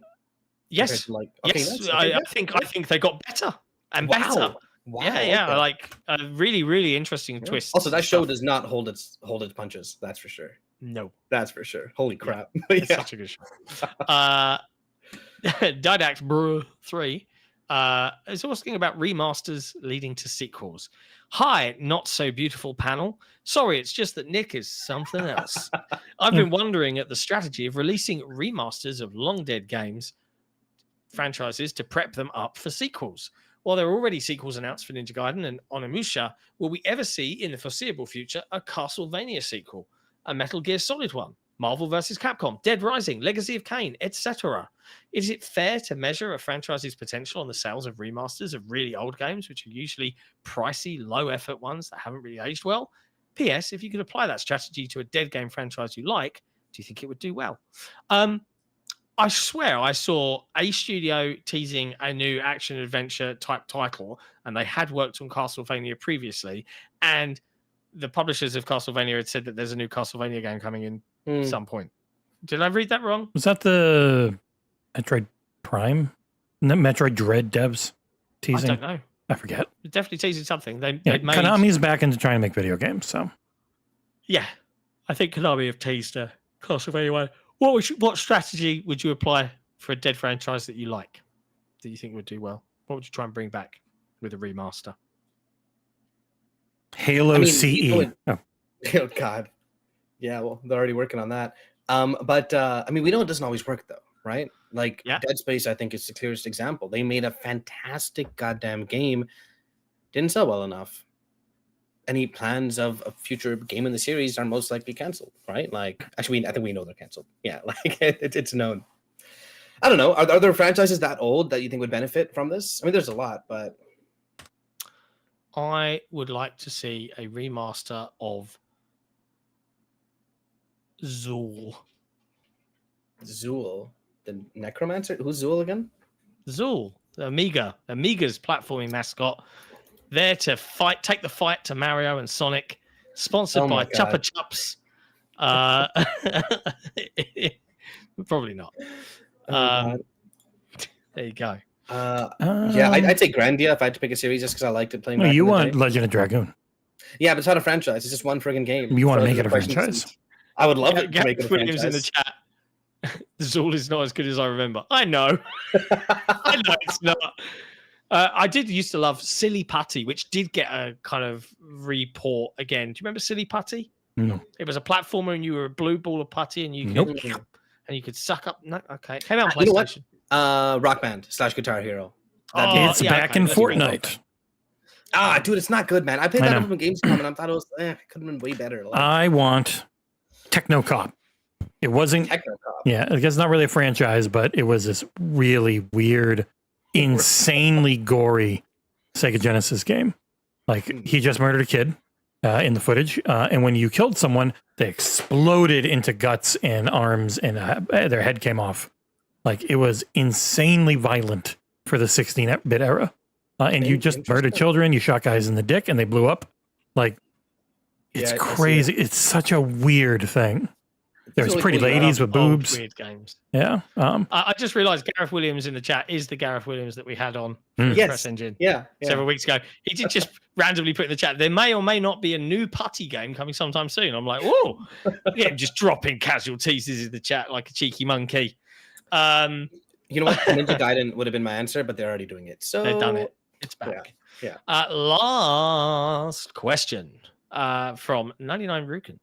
It's a simple question. With Hasbro focusing more on games than toys, would they be the ones to publish the Transformers remastered games? Or does Microsoft own the games and not the IP? Different question, same subject. Okay, so let's answer that question first. Yeah. I think it would be a deal between Activision and Hasbro to bring them back. He means like War for Cybertron and stuff, right? Yeah, the ones that Activision made, is they publish them, but they can't. They publish, they are theirs, but they need the IP owner to agree to release them and let them be sold. And that agreement ended, and which is why they're delisted. So it would be between Activision and Hasbro again, most likely. I concur. Different question, same subject. Could we see a partnership No. or buyout unless it actually happens between Hasbro and Microsoft, like the Disney deal with Sony, if the remasters are published by Xbox, where we get new games based off of their IPs like G.I. Joe, Transformers, D&D, and more? Just curious on your opinion of It this. could I don't always know. happen, but it has to be a pitch that Phil is interested in. And that is hard to do when it is a third-party owned IP. Yeah. Hasn't Xbox or Phil, I guess, maybe gone on record saying they don't like He working does with not like it. IP they don't No, own? he has said it. Yeah, that he's not a big fan of working on others' IP because of how confuzzled it can all get legally. That being said, I could see it. I mean, there's a new G.I. Joe movie in the works too, so maybe they want a game coming out. But I prefer G.I. Jose from Family Guy. Always made me chuckle. G.I. Jose. No. Yeah. fingers Right, crossed we get the Cybertron games though. Those games were so cool. yes. Yeah, I'd love to see them come back. I think they would do. I think they would do well now. Just for And Marvel Ultimate Alliance, if they could ever get that back. And get that fourth game off of the Switch jail. Third game. Third game. All right. I will take this opportunity to remind Mr. Gareth Williams that he owes me an email. And outside of that, that's it. That's all the community questions. That's the big announcement. That must mean it's the end of the show. Nice and short show. It has been, well, like there was lots of news, but it was like little bits. Yeah. Like there's stuff like the Switch hitting 150 million units. Woohoo! Cool. Like, yeah, it's all right. Sony will find some more PS2s. exactly. Sofa. That's what all you can say on it. Yeah. We'll be back as always next week. Couple of changes though. Next week, I'm not here for headlines on Tuesday and Thursday, so the lovely Aarsal is stepping in to fill in for my shoes. So I'm sure I'll have a much better time than if I was hosting. In a later time, it'll be probably roughly 3 hours later than normal. Yeah.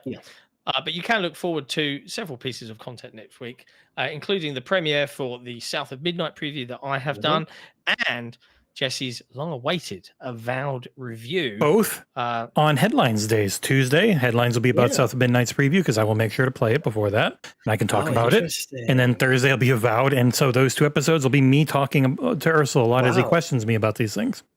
And there's a chance of State of Play happening next week too, right? Possibly. Yeah, it seems pretty locked in. So that might have some news too. There is some stuff there. So yeah, there's plenty to talk about. And as of course, we will all be back for the XboxEra podcast on Saturday, celebrating episode 250, where we're joined for a chat as he was wanted to celebrate pre-recorded chat celebrating our episode 250.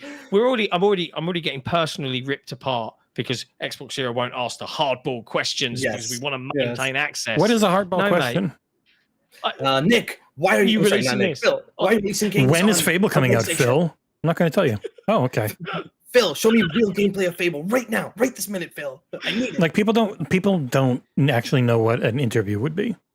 They just want to yell at, because you get to yell at anyone on social media. They don't see exactly. it because they make it so they can only see people who they follow normally. There's But an art of asking questions, and a big part of it is asking questions you know you can get friggin' answers for. Mhm. You're not speaking to a politician that you need to hold accountable for, like, your people. You know what I mean? That's Look, not the situation if happening. you want to hear Phil get real about the state of the gaming coverage industry, you watch next week's interview, and that's all I'll say.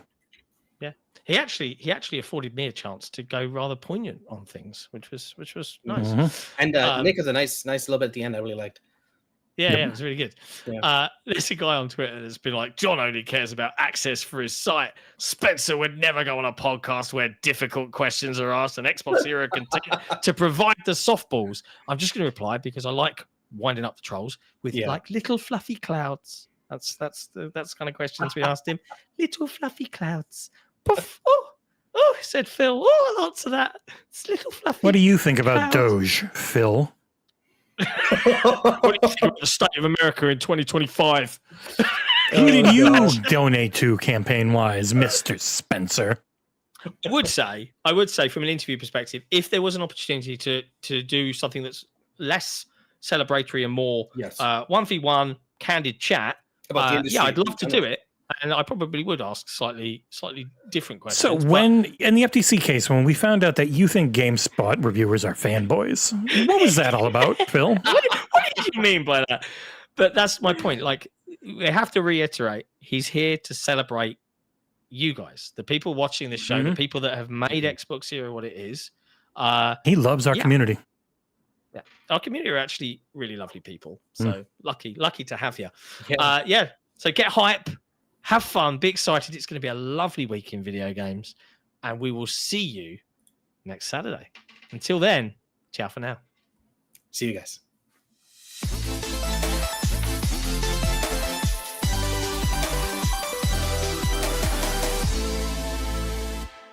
Back on the show for a second time, it's the CEO of Microsoft Gaming, Mr. Phil Spencer. How you doing, Phil? I'm doing well. I so hate that title of season. I know it's like the most corporate sounding thing in the world, but it's I hear somebody say it. I'm like, nah.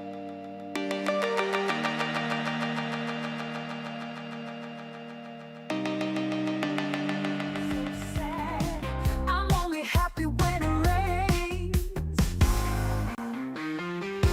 Pour your misery down. Pour your misery down on me. Pour your misery down. Pour your misery down on me. I'm only happy when it rains. I feel good when things are going wrong. I only listen to